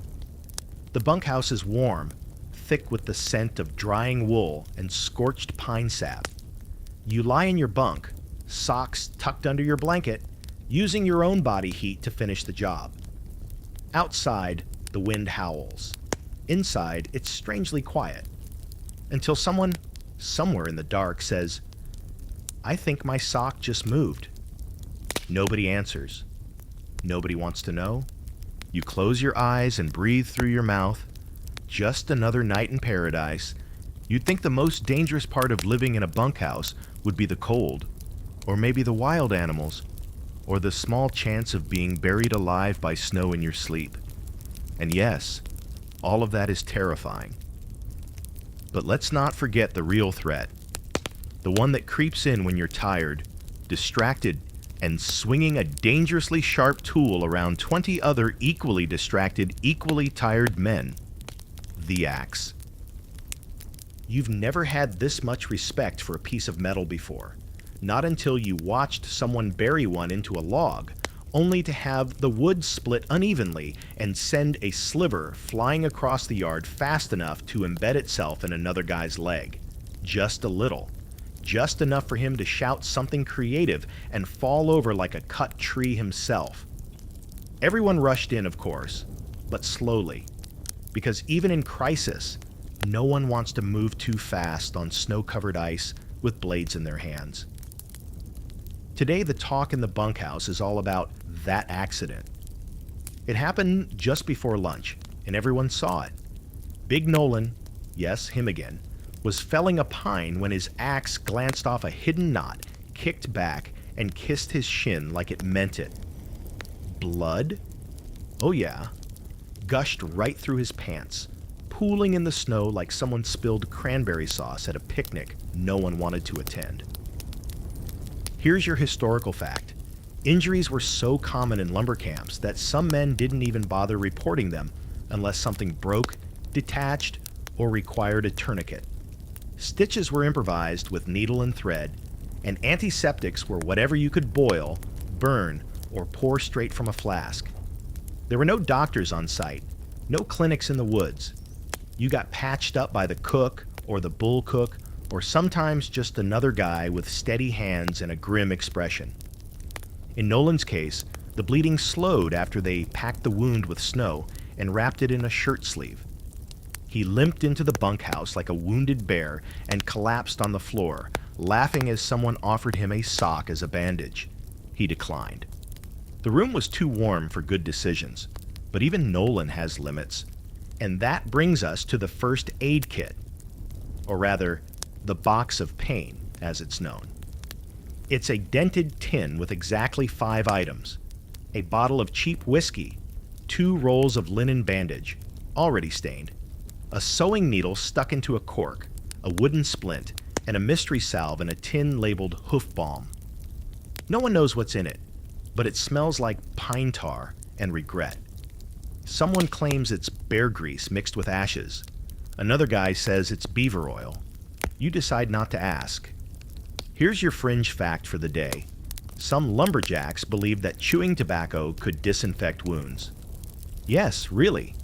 You'd take a wad of chaw, spit on the injury, and call it medicine. Was it effective? Absolutely not. Did it stop people from trying? Also, number. One man in your bunkhouse swears his granddad fought off gangrene with nothing but whiskey and Copenhagen. He now has 3 toes, but the confidence of 10. That night, the air in the bunkhouse buzzes with the memory of the accident. Everyone tells their own version. The log was cursed. The axe was dull. Nolan sneezed. There are even whispers that the forest itself lashes out sometimes, like it resents being chopped. You smirk. But then you remember the way the wind screamed through the trees earlier, like something ancient and angry waking up. The scholarly debate here is simple. Was lumber camp injury prevention completely non-existent or just badly implemented? Some historians argue there were informal systems, training from older loggers, assigned spotters, even early safety rules about how to fell trees and handle equipment. Others paint a bleaker picture. No rules, no oversight, just a bunch of overworked men doing their best not to die. Based on what you've seen, the truth probably lies somewhere in the middle, buried under a pile of splinters and snow. You glance down at your hands, blistered, raw, one fingernail turning a suspicious color. You've been careful, but careful doesn't guarantee anything out here.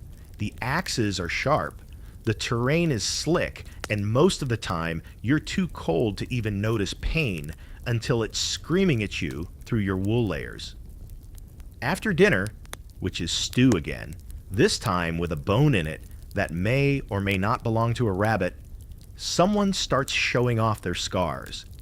It's a contest now. Eli pulls down his sock to reveal a jagged white mark along his ankle. "Fell through the ice," he says, proudly. The cook lifts his sleeve to show a burn shaped like a ladle. "Hot oil, 1897. Another guy casually rolls up his pants to display a gnarled knot of tissue on his calf. No story, just a look that says, "Don't ask." You laugh because what else can you do? You're a walking bruise, a collection of sore spots and developing limps. Everyone is.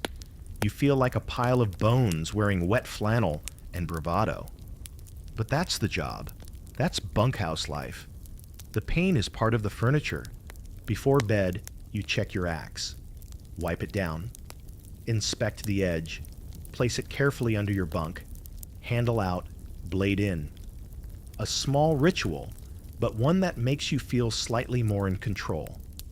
You lie down, staring at the ceiling frost, and listen as Nolan snores softly from his bunk, leg propped up, bandage still faintly red. He'll be fine. Probably. You will too.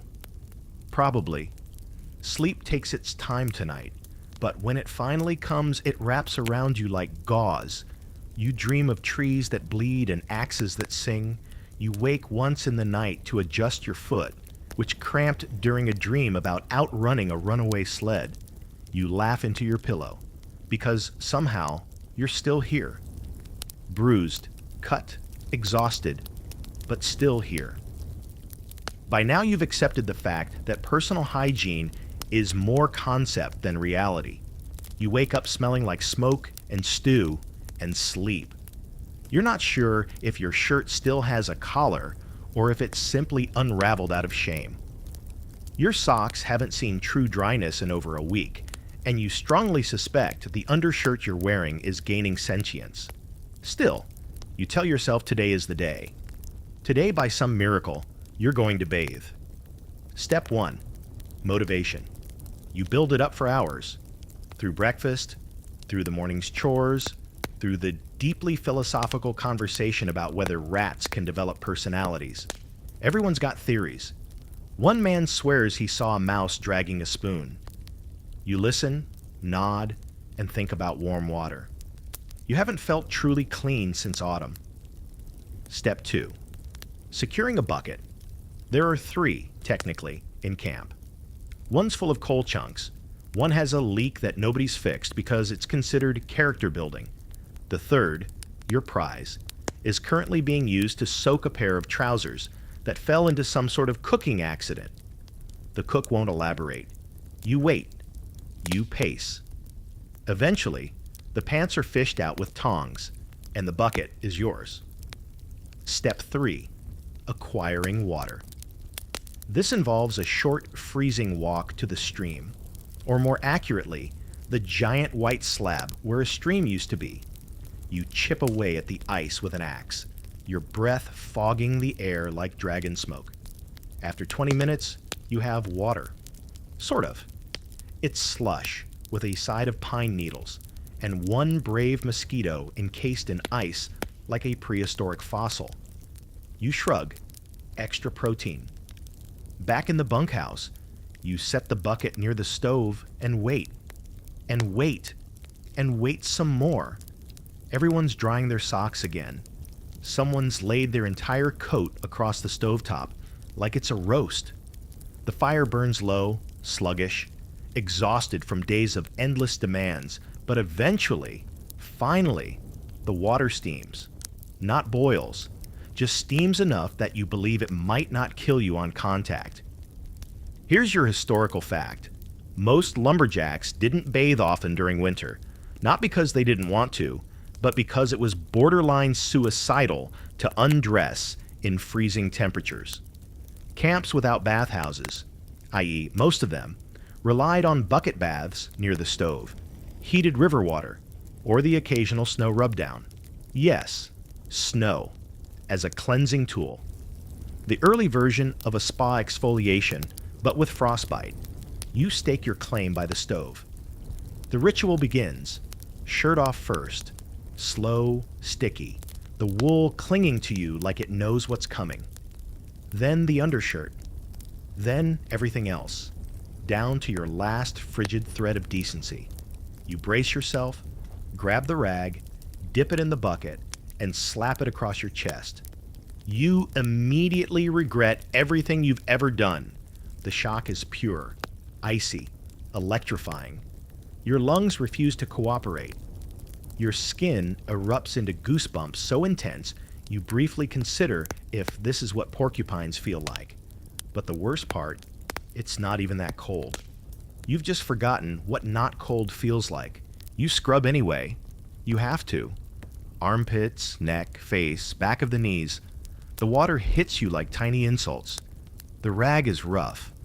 The steam rising from your own skin feels like shame made visible. Around you, men look on with horror and awe, like you're performing a complicated surgery on yourself with nothing but twine and hubris. Someone claps slowly. Someone else offers a sarcastic prayer. You glare at both and continue. Here's your fringe fact. A few camps built crude saunas, especially ones with Scandinavian crews.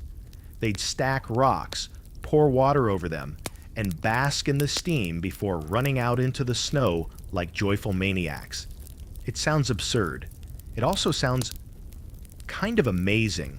Your camp has no such luxury, just a bucket, a fire, and a strong will to smell slightly less like a salted goat. Once you're done, you towel off with what's technically a blanket someone cut in half last year. It scratches. It doesn't absorb. It barely qualifies as fabric, but it does the job. Sort of. Your skin feels red and raw, but also strangely invigorated, like you've shed a layer of failure. Then comes the worst part, redressing. Because all your clothes are still cold, you pull on each item like it's being punished. Damp socks, stiff shirt, trousers that now smell more like steam than filth. And yet, you feel reborn. Slightly, marginally. You catch a whiff of your own shoulder and raise your eyebrows. Not bad, you think, in the way a man stranded on an island might find seaweed not bad. The scholarly debate surrounding hygiene in lumber camps is mostly centered on how much it actually mattered. Some argue that poor hygiene contributed to sickness, skin conditions, and low morale. Others believe the cold itself killed off most bacteria, and that as long as wounds were treated quickly, the stink didn't much matter. Most agree, however, that morale improved drastically after a bath, no matter how brief or ineffective it technically was. You sit by the stove for a while, basking in the afterglow of being slightly less disgusting. Your hair is still damp. Your teeth feel cleaner. even though you haven't touched a brush in weeks. A man next to you sniffs the air, then sniffs again, squinting. Did somebody bathe? You nod slowly, proudly. He shakes his head like he's seen a ghost. You'll throw off the balance in here. You both laugh. Then he scoots away, muttering about not wanting to be infected with ambition. You retreat to your bunk, warmed by the fire, tired from the scrubbing, skin still tingling from the icy rag. You smell less like survival and more like something approaching human. And even if it only lasts a day, 2 if you're lucky, it's enough to make you feel like you still belong to the world outside these woods. You lie back and sigh. You've earned this. Then, from somewhere across the bunkhouse, someone calls out, "Who used my bucket?" You pretend to be asleep. By nightfall, the bunkhouse takes on a strange new energy. It's not quiet, not exactly, but it shifts. The hum of sawing and hammering fades. The coughs get deeper. The stove crackles louder. Men slump into their bunks and into themselves. You'd think with all the fatigue, with how hard everyone works from sunup to sundown, they'd just pass out after dinner. But that's not how it goes. Not in here. Not after a long day in the woods, because after supper and after the nightly sock rotation around the stove, there's still something left in the air. Restlessness. It starts with a flick of cards. Not the kind you'd find in a casino. These are battered, bent, half-faded scraps of pasteboard so old they probably remember when Lincoln was president. Someone pulls them from a tin and slaps them on a crate, and like moths to a flame, the bunkhouse stirs. A few men shuffle over, drag benches across the floor. One guy sits on an overturned bucket. Another perches on his own boots. No one says much. They just nod and deal. You hang back at first, watching. Poker? Maybe. Euchre? Possibly. It's hard to tell because the rules shift depending on who's dealing, who's winning, and how close you are to payday. Gambling in camp is unofficially forbidden, but also entirely unavoidable. The stakes aren't always money. Sometimes it's tobacco. Sometimes socks. One time, you saw a man lose his bunk for a week. He slept curled up in the cook shack next to a bag of onions and said it was the best rest he'd had in months. Here's your historical fact. Gambling was rampant in lumber camps, especially during the long, frozen winters when boredom became its own kind of torment.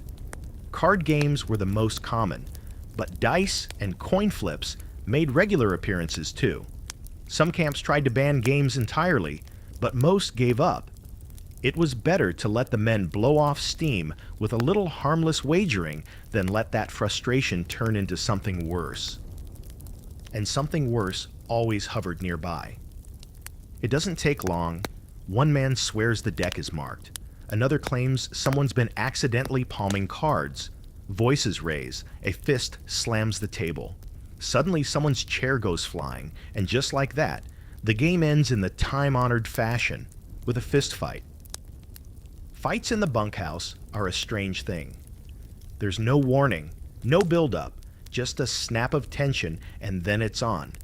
2 tired men, shirt collars gripped, boots scuffing on the warped wooden floor, throwing half-hearted punches more out of obligation than rage. Nobody tries to stop it right away. Fights are almost ritual, a release valve. Most end before blood's drawn. Most don't even leave bruises. But every so often, someone lands a real shot, and then it turns serious. This time, it fizzles.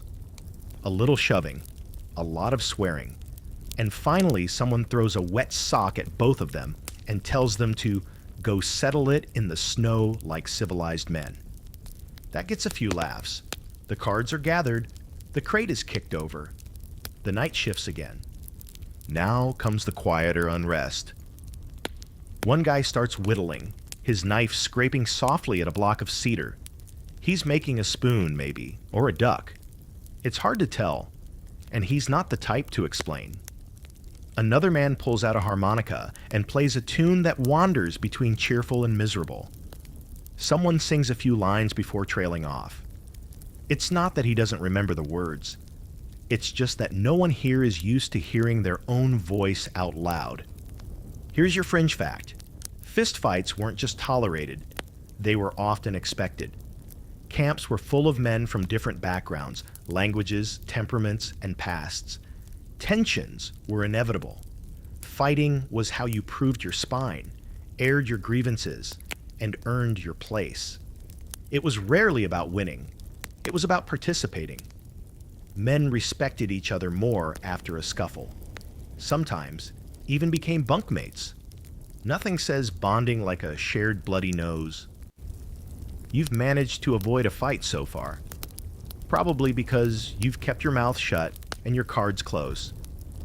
But you've seen the glances, the sizing up, the way a joke can tip into something sharper with just one wrong word.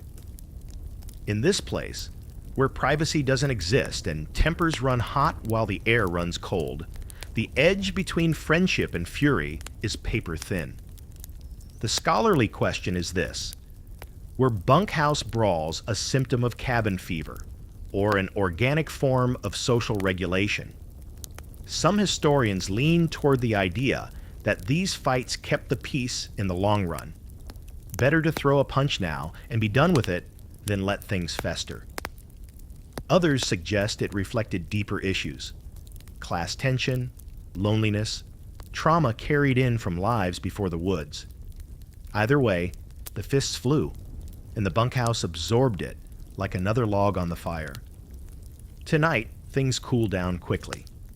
The men who almost fought are already laughing about it, tossing barbed jokes instead of punches. You hear someone mutter, "He hits like a tired goat," and the other just grins. By midnight, the card games are done, the harmonica's silent, and most of the room has sunk into that half-drowsy murmur of bedtime. Someone writes a letter home with hands like claws. Someone else is reading, yes, reading, a tattered penny novel by the firelight, lips moving slightly with every word. You lie back in your bunk, hands behind your head, the noise fading around you. There's something comforting about the bunkhouse now, despite the earlier tension. It's like the building itself has seen so many fights and forgiven so many insults that it doesn't even bother reacting anymore. It just creaks and groans and carries on, like the rest of you. Outside, the wind picks up. The trees groan. Inside, someone coughs in their sleep.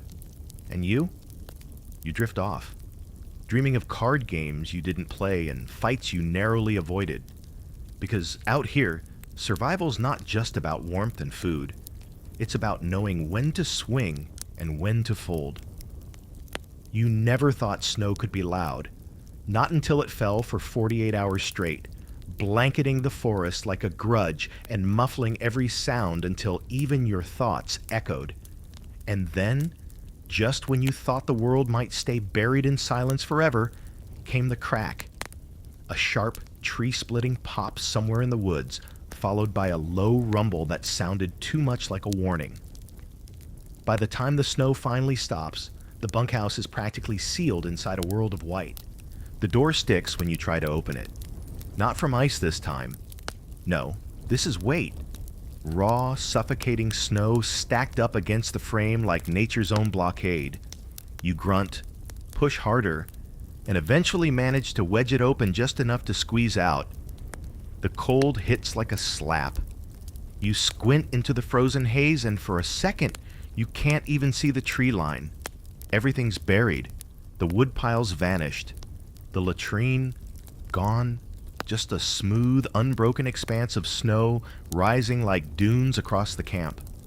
"Looks like we're not going anywhere," someone says from behind you. And they're right. Welcome to the lock-in. Here's your historical fact. Winter storms this heavy were more than just inconvenient. They could isolate logging camps for days, even weeks.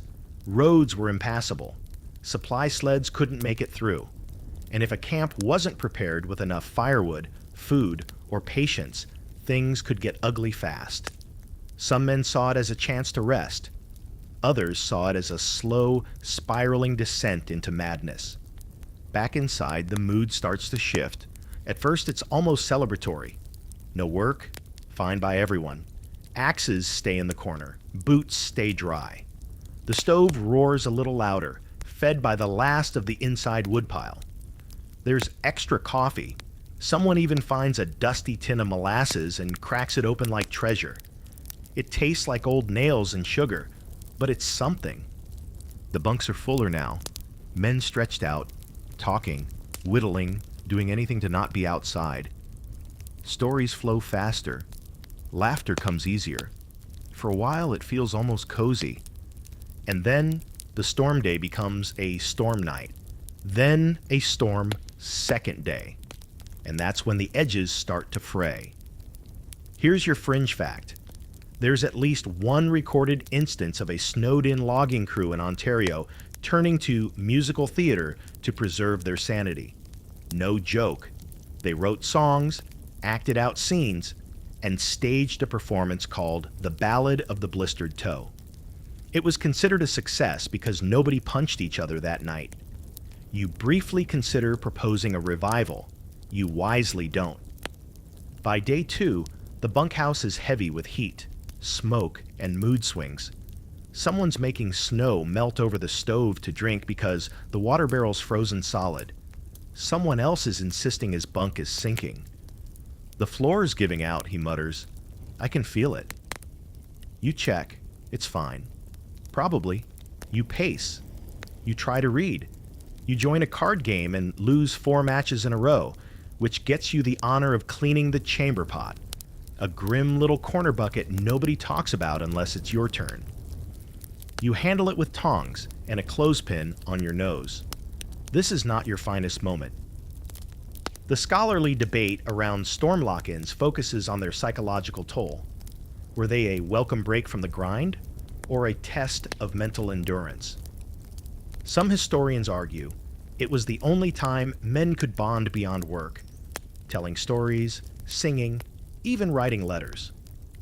Others describe them as emotional pressure cookers, where boredom curdled into irritability, and irritability into conflict. You've seen both unfold within hours. By the third night, nobody slept well. The stove creaks. The walls sweat from too much heat. A few men strip to their undershirts just to stop feeling like boiled potatoes. One guy insists it's too hot. Another swears he's freezing. The arguments begin with jokes, then jabs. Then someone threatens to toss a boot out the one tiny window. Tensions rise like smoke. And like smoke, they find every crack. You wisely keep your head down. You help melt snow. You stack kindling. You offer to read aloud from the one tattered almanac in camp. No one listens, but it distracts you. The men drift through the hours like ghosts, haunting their own bunkhouse. Conversations loop. Jokes recycle. It's like time has stopped and started again in a worse direction. The door, now half frozen shut, remains a symbol of your confinement. One guy keeps trying to open it every hour, like he's testing a jail cell. The snow on the other side presses back. It's a standoff. The door always wins, but it's not all bad. On the 4th day, when the snow finally stops, the light returns. It bounces through the window slits, bright and blue and sharp enough to cut. Someone laughs, not sarcastic, not manic, just laughs at the sight of it.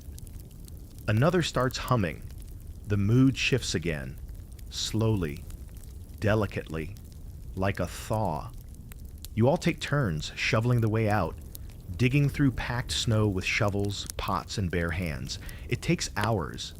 Your shoulders ache, your fingers burn, but the air feels clean. The forest reappears. Trees now glazed with frost stand still and bright.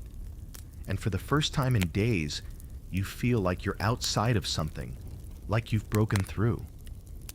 Inside the bunkhouse, the heat lingers. The smell of close quarters hangs in the air. Sweat, smoke, and stewed boredom. But there's something else now, too. Relief. You survived being trapped in a room with 20 other people and one bucket. And for a moment, that feels more impressive than felling a tree. The fire's steady again, boots are drying, and your arms are still sore from digging the bunkhouse door out of a snowbank the size of a sleeping mammoth. But you made it. The lock-in is over. The sky's back to its pale blue self, and the trees sparkle like they've been dusted with diamonds. Which would be more magical if you didn't know firsthand that diamonds melt faster than snow sticks to your eyebrows. After so many hours cooped inside with men slowly turning into animals, you finally get to breathe in something other than steamed sock vapor. That alone feels worth celebrating. And of course, nothing says we didn't kill each other like ghost stories. It starts with a whistle. Someone near the stove, whittling a spoon that now resembles a tooth, casually mentions the haunted sawmill he once worked at. You raise an eyebrow, but you don't say anything. You've learned better. In the bunkhouse, weird stories travel fast, and you never want to be the guy who laughs first, because that's usually the guy who ends up screaming in his bunk later when a log shifts the wrong way or a shadow crosses the window. And so it begins. The tale grows legs before it even finishes its first lap around the room.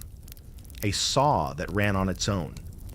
A worker who vanished one morning without a trace, nothing left but his boots, neatly side by side. Whispers heard from the tool shed when no one was inside. You don't believe any of it, obviously, but the tone in the room changes. The light seems dimmer. Even the stove flickers in that weird, dramatic way fires do when they feel like helping with the atmosphere. Here's your historical fact. Logging camp folklore was a rich, sprawling world of myth, rumor, and shared fear. Tall tales weren't just entertainment. They were a cultural release valve. Ghost stories, forest spirits, cursed trees, haunted axes. Every region had its own favorites, passed down and reinvented by each new batch of men who spent long nights too wired to sleep and too cold to pretend they weren't listening. The second story of the night is worse. This time it's Eli, of course. He's always the guy with the extra gruesome version. He swears on his last pair of unchewed long johns that his uncle worked a camp where they buried a guy under the bunkhouse because it was too cold to dig a real grave, and they couldn't spare the manpower to haul the body out. They said the bunkhouse got louder after that, Eli mutters, eyes wide, like the snoring wasn't coming from the men. Someone snorts, someone else tells him to shut up. But no one leaves the stove. And here's the fringe fact. Some loggers swore by witness trees, old-growth giants said to carry the memory of the forest. Cut one down, and bad things would follow. Sudden equipment failure, random injuries, even madness. Whether it was superstition, or boredom, or an early understanding of ecological guilt, some men refused to touch certain trees, especially ones that seemed too still. Whatever that means, you haven't seen a tree move in weeks, and yet you still know what they're talking about. Tonight, the bunkhouse is unusually quiet. No card games, no brawls, just men half listening, half watching the way the shadows twitch on the ceiling. You try to shake it off. You're not a believer. You don't scare easy. But you also sleep with your axe under the bunk, blade pointed away, but ready just the same. The scholarly debate, unsurprisingly, isn't whether lumberjacks told stories. Of course they did. But why the stories so often focused on the eerie? Some researchers say it was about control. You can't stop a blizzard, or a falling tree, or a broken sled. But you can invent something spookier than all of it and laugh at it around the fire. Others suggest it was simply a way to cope with monotony, to keep the mind nimble when the body was broken. When your life is mostly chopping, eating, and trying not to freeze, A good ghost can be just what you need to feel alive. Someone throws another log on the fire, and sparks dance up the chimney. You roll your shoulders and glance at the door. Still shut. Still no signs of any wandering forest phantoms or bears. Honestly, you'd take a ghost over a bear any day. At least ghosts don't break ribs. Then comes the best part of any ghost story session: the one-upmanship. One man tells of a logging sled that kept rolling back up a hill. Another claims to have seen footprints that ended in the middle of a frozen pond. And then, inevitably, the debate begins. What's worse, haunted forests or haunted bunkhouses? You lean toward bunkhouses. At least with the woods, you expect to be afraid. The bunkhouse is supposed to be your last refuge, your cave, your shell, your slightly soggy sanctuary. But once you start imagining voices from the attic, which you don't have, or bunkmates who snore with no pulse, which you do worry about sometimes, the safety cracks just a little. Later that night, with the fire low and most men dozing off, you lie in your bunk and stare at the rafters. They creak. They always creak. But now the creaks seem rhythmic. 1, 2, 3 creaks, then silence, then a soft thud. You tell yourself it's the wood settling. You tell yourself it's snow sliding off the roof. You tell yourself it's not that story about the guy in the wall. You sleep anyway, because you're exhausted. But somewhere deep in your bones, you know that if anyone whispers your name from the corner tonight, you're swinging first and apologizing later. You never expected mail to matter so much. Back home, assuming you still remember where that is, letters were just things your mother sent full of guilt and stale news, or bills that demanded attention you didn't have. But here, in the belly of the forest, after weeks of white silence and the constant chorus of boots, boots, boots, the idea of a letter is something else entirely. A miracle.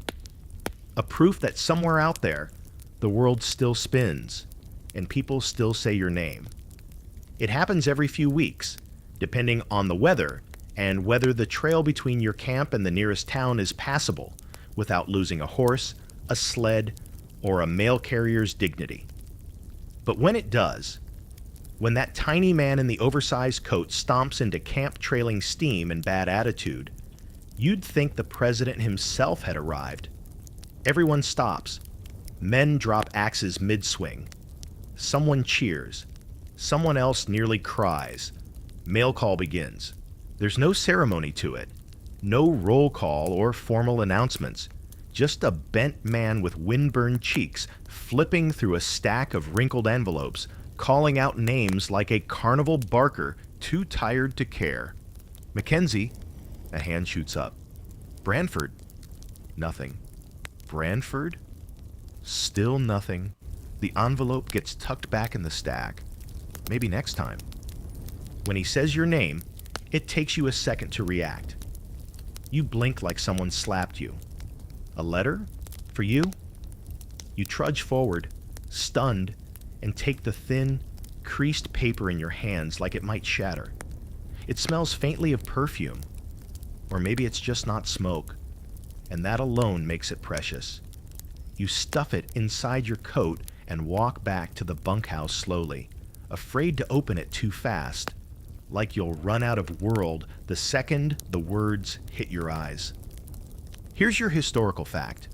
For lumberjacks in remote winter camps, mail wasn't just a nicety, it was a lifeline. Letters brought news, jokes, updates on births and deaths, and most importantly, a tether to humanity. Camps often pooled money to pay the nearest town boy to carry messages in and out, sometimes on snowshoes, sometimes on sleighs. Some even tipped their cooks to sneak letters into outgoing supply sleds. It wasn't organized, but it was sacred.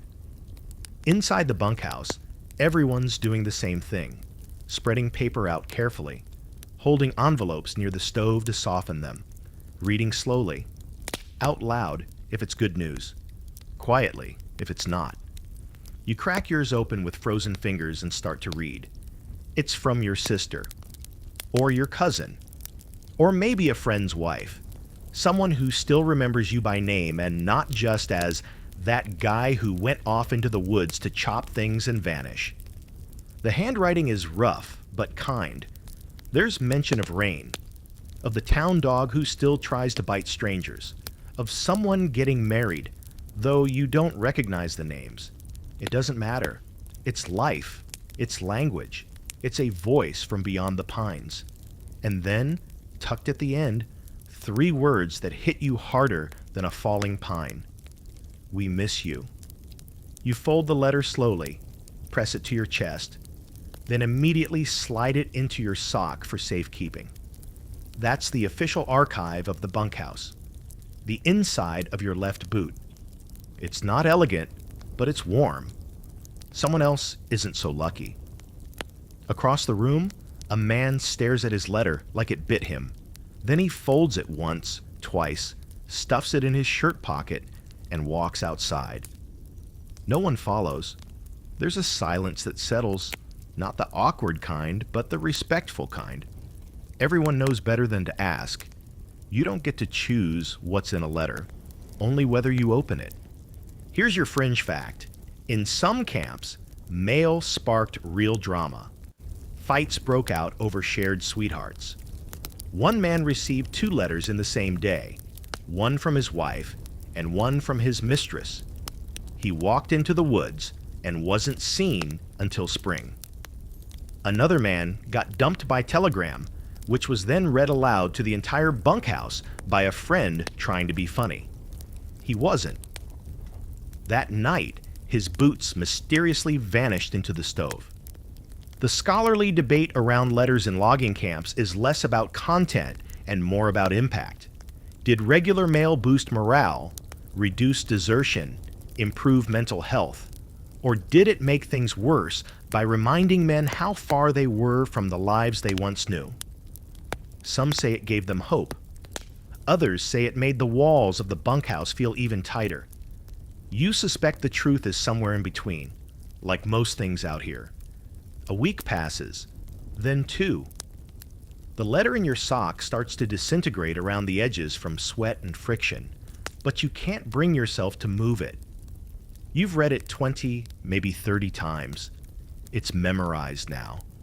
Sometimes you whisper the words to yourself when you're falling asleep. It's not much, but it's something. And then one night, during stew, someone asks if anyone wants to dictate a letter out.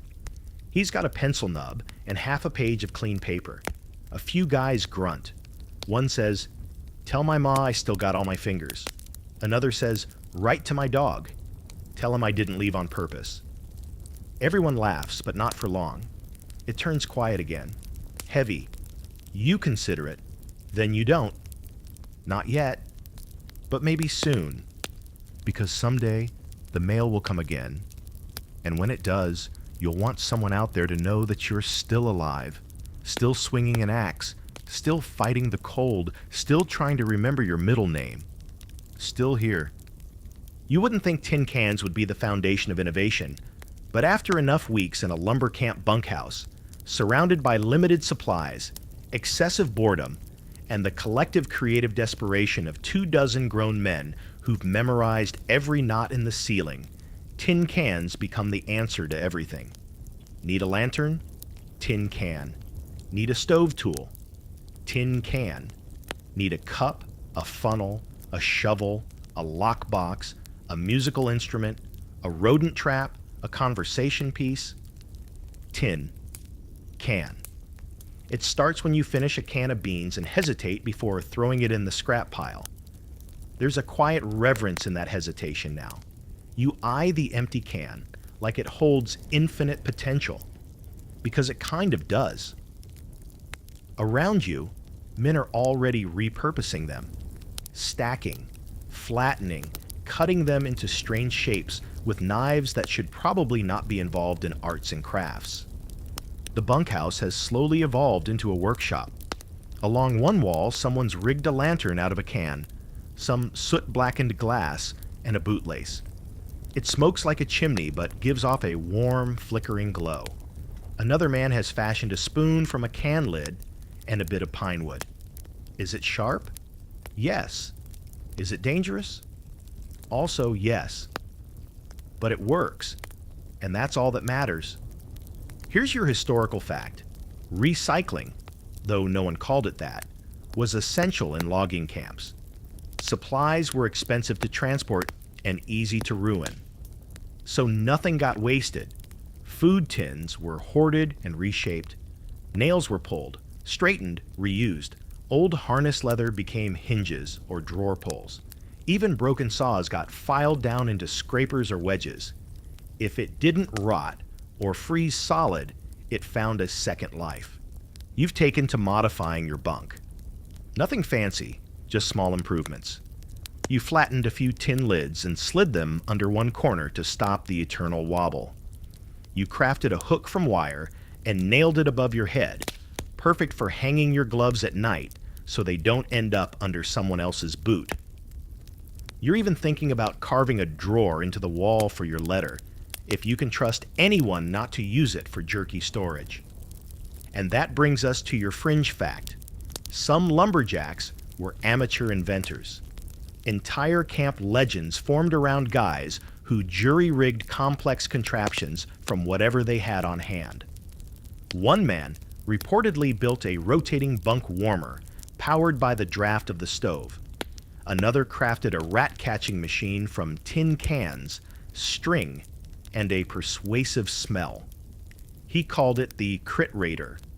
It allegedly caught 3 raccoons and a drunk bunkmate before being dismantled for parts. Of course, not all bunkhouse hacks are brilliant. One guy tries to build a steam hat, a can and cloth contraption he claims will dry his hair faster and protect his brain from frostbite. He places it over a hole in the stovepipe, waits 10 seconds, and then yelps loud enough to make the bunkhouse collectively flinch.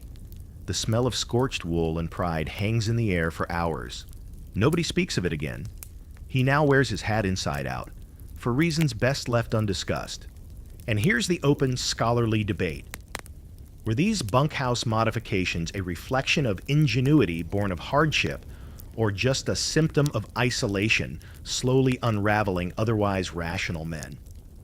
Some argue this creativity was key to morale, proof that even when stripped of comfort and convenience, people will find ways to shape the world around them. Others believe these behaviors were signs of mental exhaustion, like building castles out of crumbs. You think both arguments might be true, depending on how your fingers feel that morning and whether your last attempt at making a knife sheath from birch bark ended in success or band-aids. Meanwhile, one bunkmate's crafting a chess set from carved sticks and tin slivers. The pieces are barely distinguishable, so he started painting them with soot and grease. The board is scratched into the bunkhouse floor with a nail. The game goes unfinished for days at a time, but everyone knows who's winning. Somehow. Then there's the bunkhouse mirror, a tin can lid, polished so carefully it reflects just enough light to show you the outline of your face. It hangs on the nail by the door, and men take turns squinting into it in the mornings, grooming beards or popping frost-nipped zits with quiet precision. No one talks about it, but everyone uses it. Once, someone made the mistake of adjusting its angle without permission. That night, the mirror disappeared. It was found hanging from a rafter 2 days later, turned to face the wall. Message received. Another man, named Cook, not the cook, just unfortunately named, starts constructing a shelf above his bunk made entirely of scrap wood, pine resin, and bent nails. It's beautiful in a dangerously unstable sort of way. He puts a single button on it. Just a button. No one asks why. He never explains. The button's still there. One evening, you watch as 2 men collaborate on what they call the can phone, a string tied between 2 large bean tins, stretched across the bunkhouse like a line of hope. They try it once. The result is mostly metallic hissing and one man yelling, "What?" repeatedly. But it draws laughs, real laughs. And for 10 whole minutes, the bunkhouse feels less like a drafty box full of snoring and pain and more like something almost human. You end the night by adjusting the tin reflector you've attached behind your bunk's candle stub. It throws more light upward now, just enough to let you scribble a few words onto your crumpled letter draft before the wax runs out. It's not art, but it's yours. And somehow, shaping this miserable little space into something slightly better makes the cold hurt less. Because that's what survival looks like out here. Not just eating and sleeping and chopping and not dying. It's also in the tiny victories. The tin can tweaks, the hook on the wall, the whittled spoon, the shelf with a single button. You lie back in your bunk, surrounded by smoke and coughs and invention, and feel, just barely, like you've made something out of nothing. Which, in this place, is everything. It begins with a soft creak, the kind you'd normally ignore. After all, the bunkhouse is made of creaks, walls that groan when the wind hits just right, bunks that squeal under the weight of exhausted men, the roof muttering to itself as it shifts beneath the snow's heavy breath. But this creak, this one's different. It's deeper, heavier, and it doesn't stop. You're sitting near the stove, fiddling with a bit of bent wire you've been meaning to turn into a boot hook, when the ceiling above you lets out a sound like an old tree splitting in half. Not the usual dry pop. This is a snap, a warning. You glance up. Everyone else does too. No one says a word. Then a chunk of snow the size of a laundry tub crashes past the window, shaking the whole frame. A few flakes tumble in through a crack above the door, riding the sudden gust of fear that blows through the bunkhouse. Now someone does speak. Just one word. Roof. The next few seconds are pure instinct. You all scatter. Not far, because there's nowhere to go in a room built for bodies, not movement. But everyone backs away from the center. Men dive from top bunks, boots half on, grabbing coats, yelling for shovels, yelling for anything. The stove shakes. The bunkhouse tilts, just slightly, like it's trying to shrug. Then it holds. And for a moment, there's silence. Then someone, probably Eli, says, "Well, that's not ideal." No kidding. Here's your historical fact. Snow load collapses were a very real danger in northern lumber camps. Bunkhouses, often built hastily and not meant for permanence, would accumulate snow by the ton. Without proper pitch or clearance, that weight could crush roofs like tin cans. Entire crews could be trapped, or worse. In 1894, a bunkhouse in Ontario folded inward during a thaw-freeze cycle, killing 2 men in their sleep and pinning 5 others under split timbers and burning coals. After that, many camps began sending crews up to shovel roofs between storms. Not out of regulation, out of fear. So guess what you're doing today? You drag the ladder from the tool shed, if it can be called that, and jam it against the icy logs of the outer wall. It's rickety. Everything is. You climb it anyway. One hand, then the other. The air up here bites harder than it does below, and the roof groans beneath your boots. But the snow is worse. It's not soft, not fluffy. It's layered ice, compacted until each shovelful weighs more than a newborn ox. You dig, and the roof answers with creaks of complaint. Others join you, 5, maybe 6 guys, spaced out along the ridge, each bundled in enough wool to look like walking hay bales, each one grumbling in sync. Nobody likes roof duty. It's dangerous, miserable. One wrong step and you're sliding off into the unknown. But it's necessary, and necessary wins every time out here. You find a rhythm. Scoop, throw, shift. Scoop, throw, shift. Below, the bunkhouse starts to look like an island in a sea of snow, the shoveled paths winding like tiny roads, Above, steam rises from your back. You forgot what sweating feels like when the air is this cold. It's almost relaxing, in that exhausting way only a lumber camp chore can be. Until someone yells. The snow near the far corner collapses underfoot, revealing a hidden dip in the roofline. A man named Jonas goes down to his knees, flailing, barely catching himself before he vanishes into the hole. Shouts echo. You rush over. He's okay. Shaken, muttering something about his foot being swallowed by a ghost, but otherwise fine. The bunkhouse, on the other hand, clearly isn't. Back inside, damage inspection begins.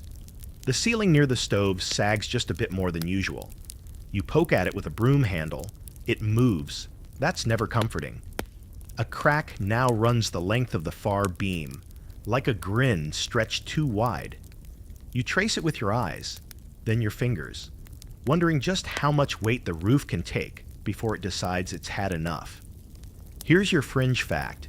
Some loggers believed that hammering a horseshoe above the door kept the bunkhouse roof from collapsing. Others thought playing music during a storm lulled the wood, keeping it relaxed and pliable. One camp leader reportedly made his men whistle while they shoveled, claimed it kept the bunkhouse cheerful and standing. That camp lasted 3 seasons. The whistling did not. You suggest a support beam, maybe 2. Nobody argues. The bunkhouse isn't exactly OSHA compliant, but it's better than dying in your sleep under a pile of splinters and hot coals. You scavenge timber from the tool shed and a few fallen logs from near the latrine, wood that should have gone toward next week's fire. You notch it by hand, drag it inside, and help wedge it beneath the sagging joist. It takes 3 men to hammer it into place, and the moment it locks, the entire roof seems to breathe easier. Or maybe that's just you projecting. Either way, no one dies tonight. That's a win. The scholarly debate around bunkhouse collapse prevention is more practical than poetic. Were crews trained to recognize signs of structural fatigue, or did they just fix things after a close call? Some records show foremen assigning regular inspections.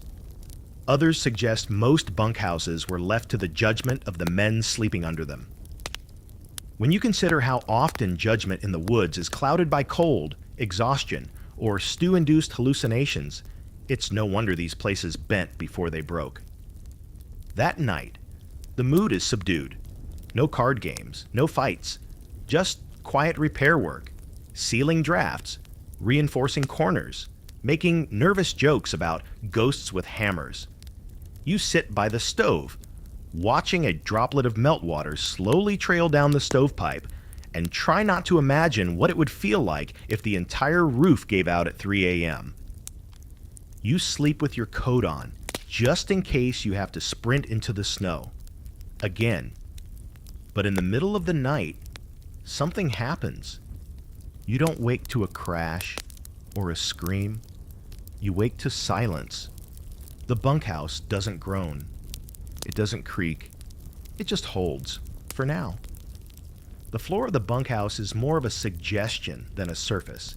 It's made of rough-hewn planks, yes, but those planks have warped, cracked, buckled, and shifted under the pressure of heavy boots, tracked-in snow, dropped tools, spilled stew, and at least one small wrestling match over a harmonica debt.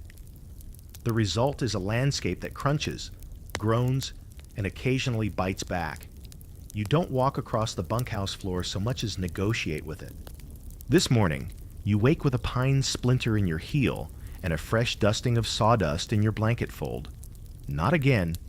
You swing your legs over the edge of your bunk and immediately regret not lacing your boots the night before. The floorboards are cold, truly cold, like kissing the mouth of a snowman who holds a grudge. You leap into your boots like a man dodging landmines, and still, you lose a toe's worth of feeling by the time you get them laced. The source of the sawdust becomes apparent immediately, the infamous sawdust shuffle. It's how every step in the bunkhouse sounds these days, thanks to the new cleaning initiative started by Eli after he slipped in someone's soup last week. His solution? Sawdust. Everywhere. Just throw it down and walk the dirt away. It's absurd, it's messy, and it works, mostly. Here's your historical fact. Sawdust was a universal fix-it material in logging camps.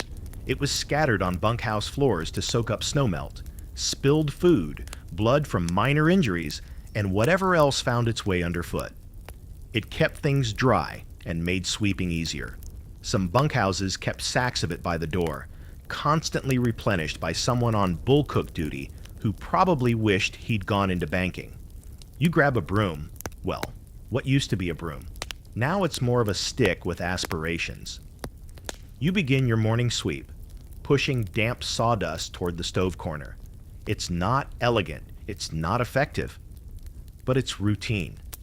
Everyone does their part, eventually. A few guys turn it into a dance, stomping across the floor in rhythm, boots grinding the dust into every crevice. Someone hums. Someone else drops a shovel on their foot. Life continues. The bunkhouse floor tells stories, if you know how to look. Scrape marks where firewood was dragged. Burned spots from dropped coals. A dent near the stove that, legend says, came from a cook's pot flying across the room during a bean-fueled outburst. Even the planks themselves, uneven in size and color, hint at their makeshift origin. You know at least 3 came from an old outhouse wall. One has initials carved into it. No one knows whose. And here's your fringe fact. Some bunkhouses added straw or moss between floor planks for insulation. Others tried to build raised walkways inside, just a few inches off the base floor, to keep feet dry. These were affectionately called loft lanes. They worked great until someone tripped on them, face planted into a pile of socks, and swore vengeance on all elevated surfaces. Today, a new debate has emerged, whether to scrape the floor. A man named Bill, who claims he worked a fancy camp up north, says they used metal scrapers to chip away grime every week. He even produces a blade from his trunk, rusted but solid, and demonstrates by carving a neat strip of gunk from under the table. Everyone is impressed. No one wants to touch it. The scholarly debate on bunkhouse flooring is minor but telling. Some argue that poor floor maintenance led to illness, mold, parasites, bacteria, but others say the cold temperatures and near constant dryness from stove heat kept things surprisingly sanitary, if not exactly pleasant. What everyone agrees on is this: you don't walk barefoot, not even once. By midday, the floor has been shuffled, swept, and cursed into relative tidiness. You kneel to reset a loose board near your bunk and find a button. Not yours. Possibly from a coat lost last season. Possibly from a man who no longer works here, or no longer lives here. You pocket it anyway. You've got a little collection now. Odds and ends, tiny bunkhouse treasures, a snapped pencil stub, a rusted nail twisted into a spiral, one single domino with no set to match. Strange how living in filth makes you notice the beauty in trash. Outside, it starts to snow again. Not much, just enough to track in with every boot that crosses the threshold. The door slams open. Gust of wind, flurry of snow, one man yelling for help with a sleigh load, and suddenly all your work is undone. The floor is chaos again. Wet sawdust, dropped mittens, boot prints heading in every direction like a herd of confused buffalo. You shrug. You pick up the broom. Again. That's the rhythm here. Sweep. Track. Shovel. Spill. Repeat. That night, you lie in your bunk, staring at the ceiling, wondering what the floor will look like in the morning. It changes shape overnight, warps with heat, swells with snowmelt, and every morning, it groans like it's just as tired as you are. But it's your floor. Your crusty, sticky, creaky plank runway through winter's waiting room, and when you close your eyes, you swear you can hear it whisper, "Another day survived, one splinter at a time." The thaw sneaks in like a liar, slow, uncertain, a little too hopeful to trust. It begins with sound, not sight, drips off the eaves, soft plunks as snow lets go of the roof, a distant shh as the wind changes its tone from icy hiss to something more like a sigh. You crack the bunkhouse door one morning and nearly stumble at the scent in the air. It doesn't smell like pine smoke or frozen wool anymore. It smells wet, like the forest finally exhaling after holding its breath all winter. Spring isn't here exactly, but it's whispering through the branches. With it comes a new rhythm in camp. The days stretch longer. The men move faster, like they've been wound up too tight, and suddenly there's room to breathe again. Snow melts into slush. Slush turns into puddles, puddles into lakes. The bunkhouse shifts from a winter fort into a kind of swamp raft, half floating on mud, held together by nails and stubbornness. The roof leaks. Again. You wake up one morning to a steady drip, drip, drip landing on your blanket. You roll over. Another drop hits your cheek. Your body reacts before your brain does, kicking you out of bed and onto the now soggy floor with a thud. Water from the melting snowpack above has found its way through the cracks, soaked the moss, and decided to build a colony in your top bunk. You spend the next hour patching the ceiling with a hunk of tarp and some wax-soaked cloth you'd been saving for emergencies. Apparently, now qualifies. Here's your historical fact. Most bunkhouses weren't designed for longevity. By the time the thaw arrived, many had started to crumble at the seams. Logs shifted, roofs sagged. Ice that had glued everything solid now melted, revealing just how jerry-rigged the whole operation had been. Spring meant collapse, cleanup, and eventually, dismantling. A bunkhouse was only meant to last a season. After that, the forest began reclaiming it, one trickle of water at a time. You start noticing little goodbyes. One guy begins packing his things, his spare socks, his whetstone, a wooden figure he carved during the snowstorm lock-in. Another finally throws out his one-eyed mittens and announces he'll be wearing real gloves again by May. It feels premature. The snow still lingers in the shadows, but there's something in the air now. A promise. The cook starts serving lighter meals, almost like he's anticipating the end. Fewer beans, more bread. You overhear talk of summer plans, returning home, joining another camp further north, maybe even doing nothing at all. "I might fish for 3 months straight," one man mutters, leaning back from the table with molasses in his beard. "Or sleep. Or both." The bunkhouse begins to empty itself gradually. Not in bodies, everyone's still here, but in spirit. Socks don't hang to dry quite as often. No one bothers fixing the broken nail in the far bench anymore. That chess game scratched into the floor. Abandoned mid-match. The queen went missing, likely stepped on, likely tossed into the stove. No one complains. Everyone's mind is somewhere else. On dirt roads, riverboats, front porches, clean beds. And here's the fringe fact. Some camps had a send-off ritual for the bunkhouse itself. The last night before disbanding, men would gather to burn scraps, drink whatever was left of the good stuff, and carve their initials into the wall above their bunks. In some abandoned cabins still standing today, those initials can still be found, faded but proud.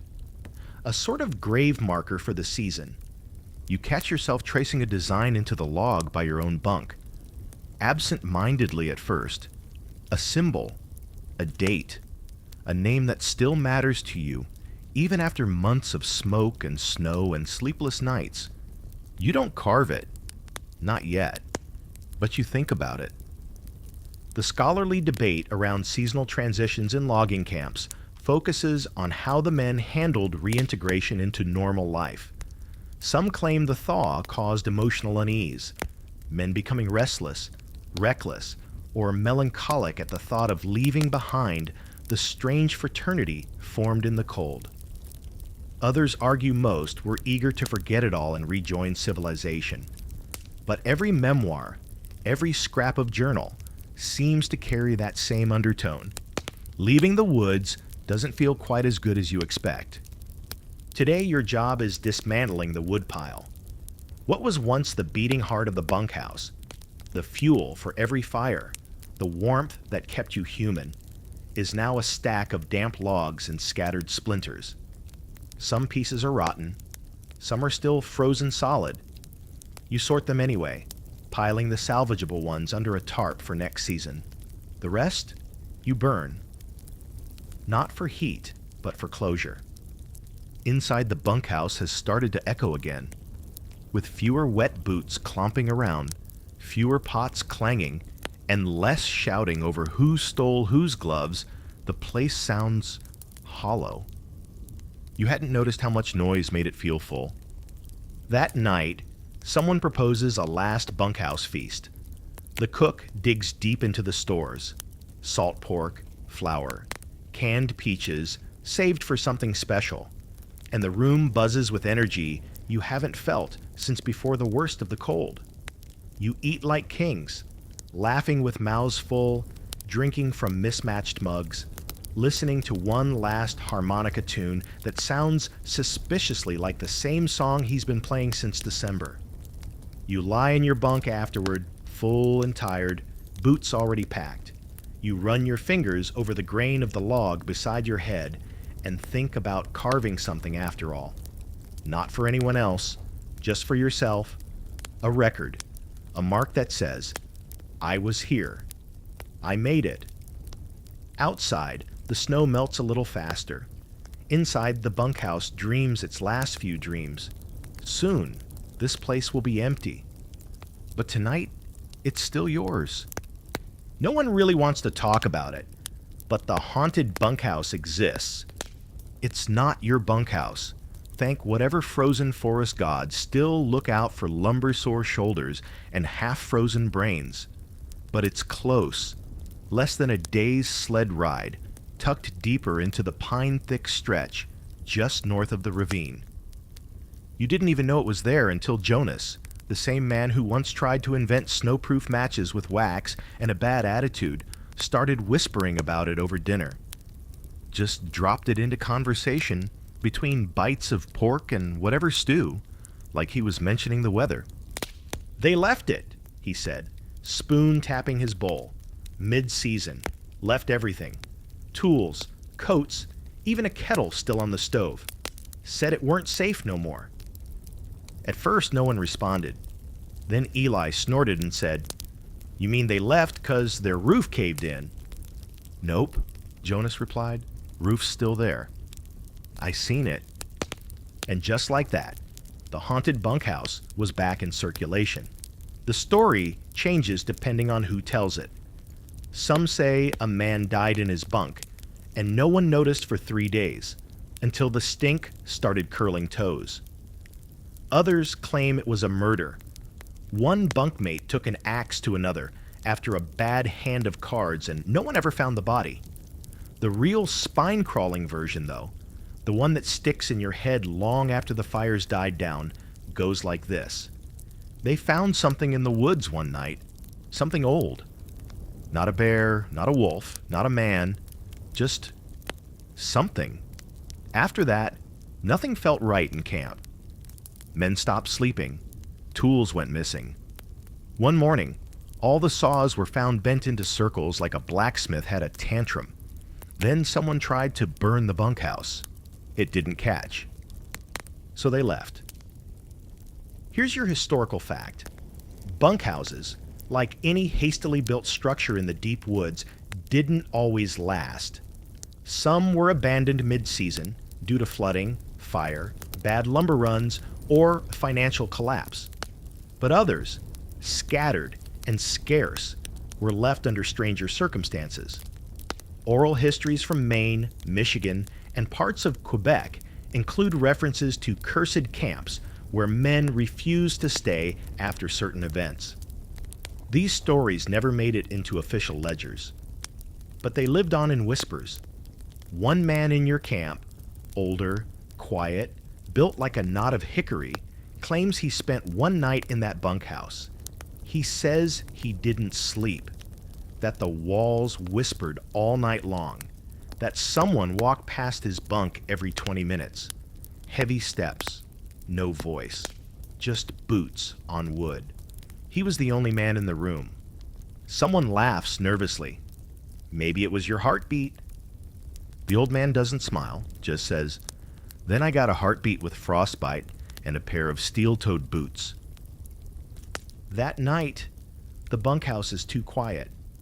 Every creak feels suspicious. Someone knocks over a boot, and half the room jerks awake. You keep your back to the wall. Not because you believe in ghosts exactly, but because you've seen what this place does to the mind. Cold gets in your bones, but loneliness, it seeps deeper. Here's your fringe fact. A few remote camps had bunkhouses that were formally avoided, even after being rebuilt. The trees around them grew stunted. Tools rusted faster. Stories of bad places were treated with cautious respect. In one bizarre case, a camp was moved half a mile just to avoid rebuilding on the same ground. The old bunkhouse stood empty for years until a forest fire finally took it. The scholarly community argues over this kind of thing. Were these tales just psychological reactions to harsh conditions and prolonged isolation? Was it cabin fever amplified by shared fear? Or did something deeper fuel these persistent superstitions? There's a theory that humans, when removed from civilization for too long, start assigning personality to the wilderness. Not just awe, but intent. The woods stop being background and become aware. That theory makes your skin crawl a little. A week after Jonas's story, a small group decides to see the haunted bunkhouse for themselves. They leave early, taking sleds and supplies. You don't go. You don't say why. You just don't. You sit by the stove that night and try not to imagine what they'll find, or what might follow them back. They return late, snowy, tired, faces unreadable. They don't speak much. Eli tries asking what they saw. No one answers. But the next day, one of them carves a symbol into the beam above his bunk. Something circular, something looping back into itself. You ask what it means. He just shrugs. Felt right. And that's the last anyone mentions the haunted bunkhouse. You go back to chopping. Back to splitting wood, cleaning your bunk, boiling your socks. But sometimes, when the wind howls a certain way through the trees at night, it sounds like words. Not your language. Not any language. Just syllables built from ice and loneliness. You lie in your bunk, staring at the rafters, wondering how long it takes a place to become haunted. Wondering if it's about death, or just memory. Because you've seen things, heard things, felt cold where there shouldn't be cold, laughed a little too hard just to shake off the feeling that something was watching, and you're not even sure what's scarier, the idea that a bunkhouse could be haunted, or the idea that this one already is. The old ways are coming back, just not quite how you remember them. It starts when a crew of reenactors shows up one morning, puffed up with bravado and Instagram ambitions, their boots barely scuffed and their flannels still crisp, like they were ironed over a campfire. They spill out of a wagon that's been modified to look period authentic and immediately start posing beside axes they haven't swung and trees they have no intention of felling. You watch from a distance, coffee in hand, face expressionless. You've seen trees smarter than this group. They're here to recreate the experience of a real winter logging camp. Or so they tell anyone who'll listen, which, frankly, is nobody. They've brought cameras, notebooks, a drone, which they claim is just for orientation, and an idea of bunkhouse life that seems to have been based entirely on sepia-toned photos and daydreams. You don't judge them, not too harshly, but you know what's coming. It always plays out the same way. Here's your historical fact. During the 20th century, especially after logging became more mechanized and less personal, a romantic view of the old lumberjack lifestyle emerged in pop culture. Festivals, reenactments, even old-timer storytelling circuits helped preserve the memory, but also softened it. The brutal realities of bunkhouse life, cold, injury, isolation, boredom, got tucked behind tales of brawny men and tall trees. Reality got mythologized. The reenactors out here now, they're part of that long tradition, though perhaps with more camera equipment and fewer blisters. Within an hour, their cheerful energy starts to fray. One guy has frost-nipped fingers from forgetting to dry his gloves. Another is whimpering quietly over a splinter in his palm. Someone tried to light a fire with birch bark and a smile. Someone else brought sustainable granola instead of beans, and now everyone hates him. A woman bundled in what looks like a fashion-forward sleeping bag stares at the bunkhouse with genuine horror. Is this where they slept? You smile into your coffee. They start asking questions. Too many. What did you use for pillows? You didn't. How long did a bunkhouse last? Not long. Were there ever women in the camps? Rarely, and usually only as cooks. Did people really go months without bathing? You nod solemnly and take another sip. They look vaguely ill. Here's your fringe fact. In some 21st century recreations of logging life, people have tried to live for a week, or even a month, using only tools and methods from the 1880s. Most fail after 3 days. One group made it 6 before frostbite, and interpersonal disputes over porridge forced them to pack it in. The longest record was 20 days, and even then, their bunkhouse had insulation and discreet Wi-Fi. You offer to show them how the stove works. They accept, gratefully. You open the firebox, prod the coals, shovel in some dry wood, and give the bellows a few patient pumps. The flame catches like it's missed you. A few of the group huddle close, their confidence dripping away with the melting snow on their sleeves. They try to sleep in the bunkhouse that night. You know because you hear them tossing and turning.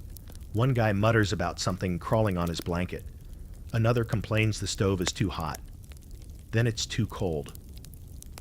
One brave soul attempts the top bunk and spends the whole night groaning with every creak of the rafters. Someone, probably granola guy, snores with the stuttering drama of a man dying in slow motion. By morning, they're pale-eyed and glassy. You ask how it went. No one meets your gaze.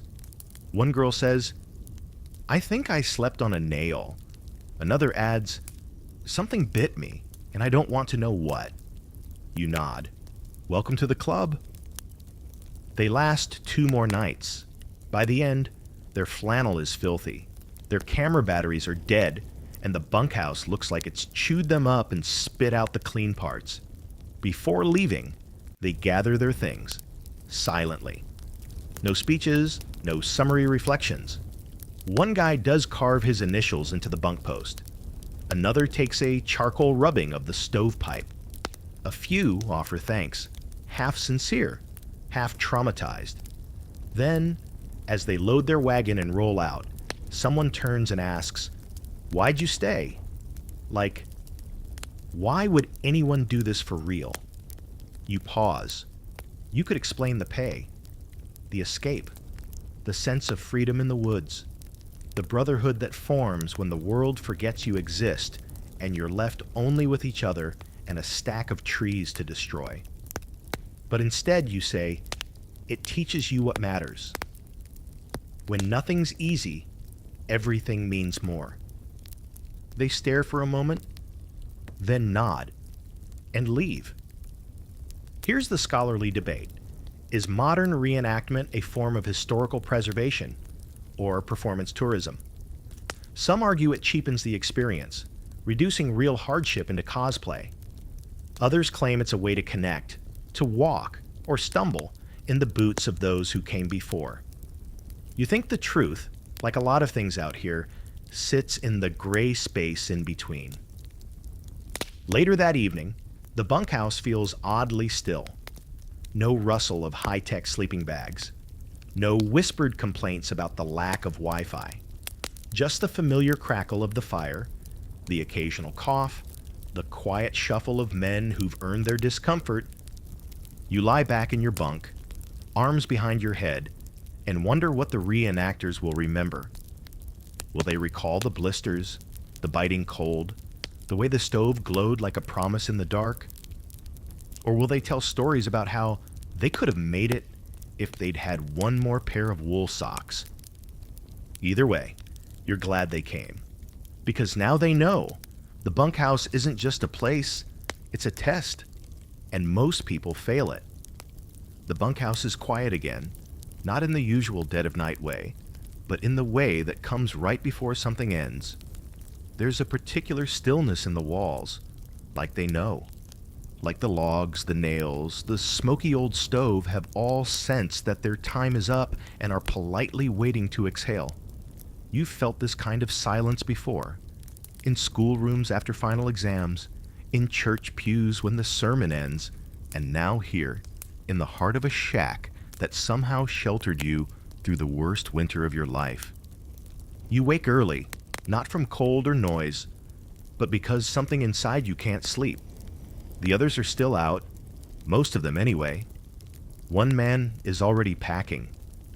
Another is outside, probably saying a long goodbye to the outhouse. You sit up, stretch, and let your boots hit the warped, splinter-strewn floor one last time. Today, the bunkhouse gets dismantled. It doesn't happen ceremoniously. There's no speech, no salute, no final whistle. Just tools in hand, a few tired grunts, and the weight of knowing what to take down and what to leave behind. You start by pulling your own things together. Coat, gloves, that warped spoon you whittled in January, the half-crushed tin lantern you swore you'd fix and never did, and of course, the letter. You've kept it safe all season. It still smells like smoke, but it's yours. Here's your historical fact. At the end of a logging season, bunkhouses were often broken down or abandoned. If the camp planned to return the following year, they might leave them standing, boarded up and locked. If not, the buildings were torn apart, the lumber salvaged, nails pulled, even the stove hauled out if it was worth anything. Bunkhouses weren't built to last. They were built to end. And you feel that ending in every board you lift, every nail you pry from the wall. The bunkhouse groans in protest, like it doesn't want to go. But it doesn't fight you. Not really. It just lets go. Eli finds a mouse nest in the rafters, complete with stolen thread and one extremely chewed up sock. He lifts it out like it's a fragile artifact. "It's art," he says solemnly, and someone nearby mutters, "Better than your singing." You laugh because you've survived the kind of winter that makes laughter feel like a miracle. And the bunkhouse has been the stage, the prison, the temple for all of it. Outside, the snow is mostly gone, replaced by wet earth and hopeful weeds. The trees look different now, not menacing, just tall and bored. The sun stays longer each day. Even the wind has lost its bite. You shed your coat by noon, sweat soaking your shirt as you hammer the last of the roof slats loose. That's when someone suggests it, marking the bunkhouse before it disappears entirely. Not a monument exactly, more like a message. One by one, the men begin carving names into what's left of the central beam. Initials, symbols, dates. You wait your turn, unsure of what to say. In the end, you settle for your name and a crude sketch of a bunk, one with a small circle above it. Your lantern. It's simple. It's enough. Here's your fringe fact. Some former loggers returned years later to visit the ruins of their bunkhouses, only to find their initials still there. Others discovered carvings they hadn't made, added later by people who had no business being there. Hikers, poachers, wanderers who found shelter in a structure built by ghosts. In at least one case, a bunkhouse long thought burned to the ground was found nearly intact, inhabited by a family of foxes and a single abandoned harmonica. The scholarly debate on bunkhouse preservation is as muddied as spring thaw. Some argue these buildings should be saved as part of labor history, testaments to a vanished world. Others say letting them rot is fitting, part of the natural cycle of frontier life. After all, nothing out here was meant to stay. The trees grow back. The roads disappear. Even the names fade. Only the stories remain, told in campfire smoke and bunkhouse breath. You take one last walk through the place before it's gone for good. Past the stove that dried your socks and warmed your bones. Past the bunk, where someone snored like a dying elk for 3 straight months. Past the hook you hammered into the wall for your gloves. The beam you leaned against while pretending you weren't freezing. And the corner where you almost fought someone over stew. You run your fingers over the cracked window frame, over the ridge where frost used to gather thick as butter, and think, this was home. Not forever, but long enough to matter. You load the last of your things onto the sled. The bunkhouse, now half dismantled, leans like an old man. You turn back once more. No one says goodbye, but everyone feels it. The season is over. The cold is leaving. The trees are still standing. And you? You've changed. Harder in places, maybe. Softer in others. Smarter. Hungrier. And less afraid. Because in the middle of nowhere, with nothing but sweat and stubbornness and 20 other frost-bitten souls, you built something real. Something warm. Something you'll carry for the rest of your life, no matter how far you walk away. That was the bunkhouse. That was you. So now you're back where you started. Sort of. You're no longer in the bunkhouse, not physically anyway. The snow's long melted. The aches have dulled. Your coat doesn't always smell like smoke. But there's a version of you still up there in the woods, half shadowed by pine trees, feet thawing by the stove, a tin cup in your hand, and a letter tucked inside your sock. That version lingers. Maybe always will. Because something happens when you live through that kind of cold, that kind of close-quartered chaos. You come back changed. Not in the loud ways, but in the quiet ones. You notice the feel of a dry blanket. You appreciate the taste of hot stew that isn't gray. You watch the wind in the trees with a little more suspicion and maybe a little more respect. The bunkhouse was never meant to last. Just walls, a stove, some bunks, and a door that didn't quite shut. But what it held, that lasted. Brotherhood, grit, the terrible snoring of men who hadn't bathed in a month. The laughter of a joke so bad it looped back into brilliance. The crackle of the fire on a night so cold you forgot your name. The kind of memory that carves itself into the grain of your bones. So if you ever hear someone talk about the good old days in the lumber camps, nod, smile, let them have their legend. But know the truth. It wasn't the logs or the axes or even the trees that made it real. It was the bunkhouse and the people inside it. Thanks for sticking with me through the snowdrifts, the ghost stories, the stew disasters, and the steam hats. Sleep easy tonight, warm and safe, and slightly more grateful for your mattress.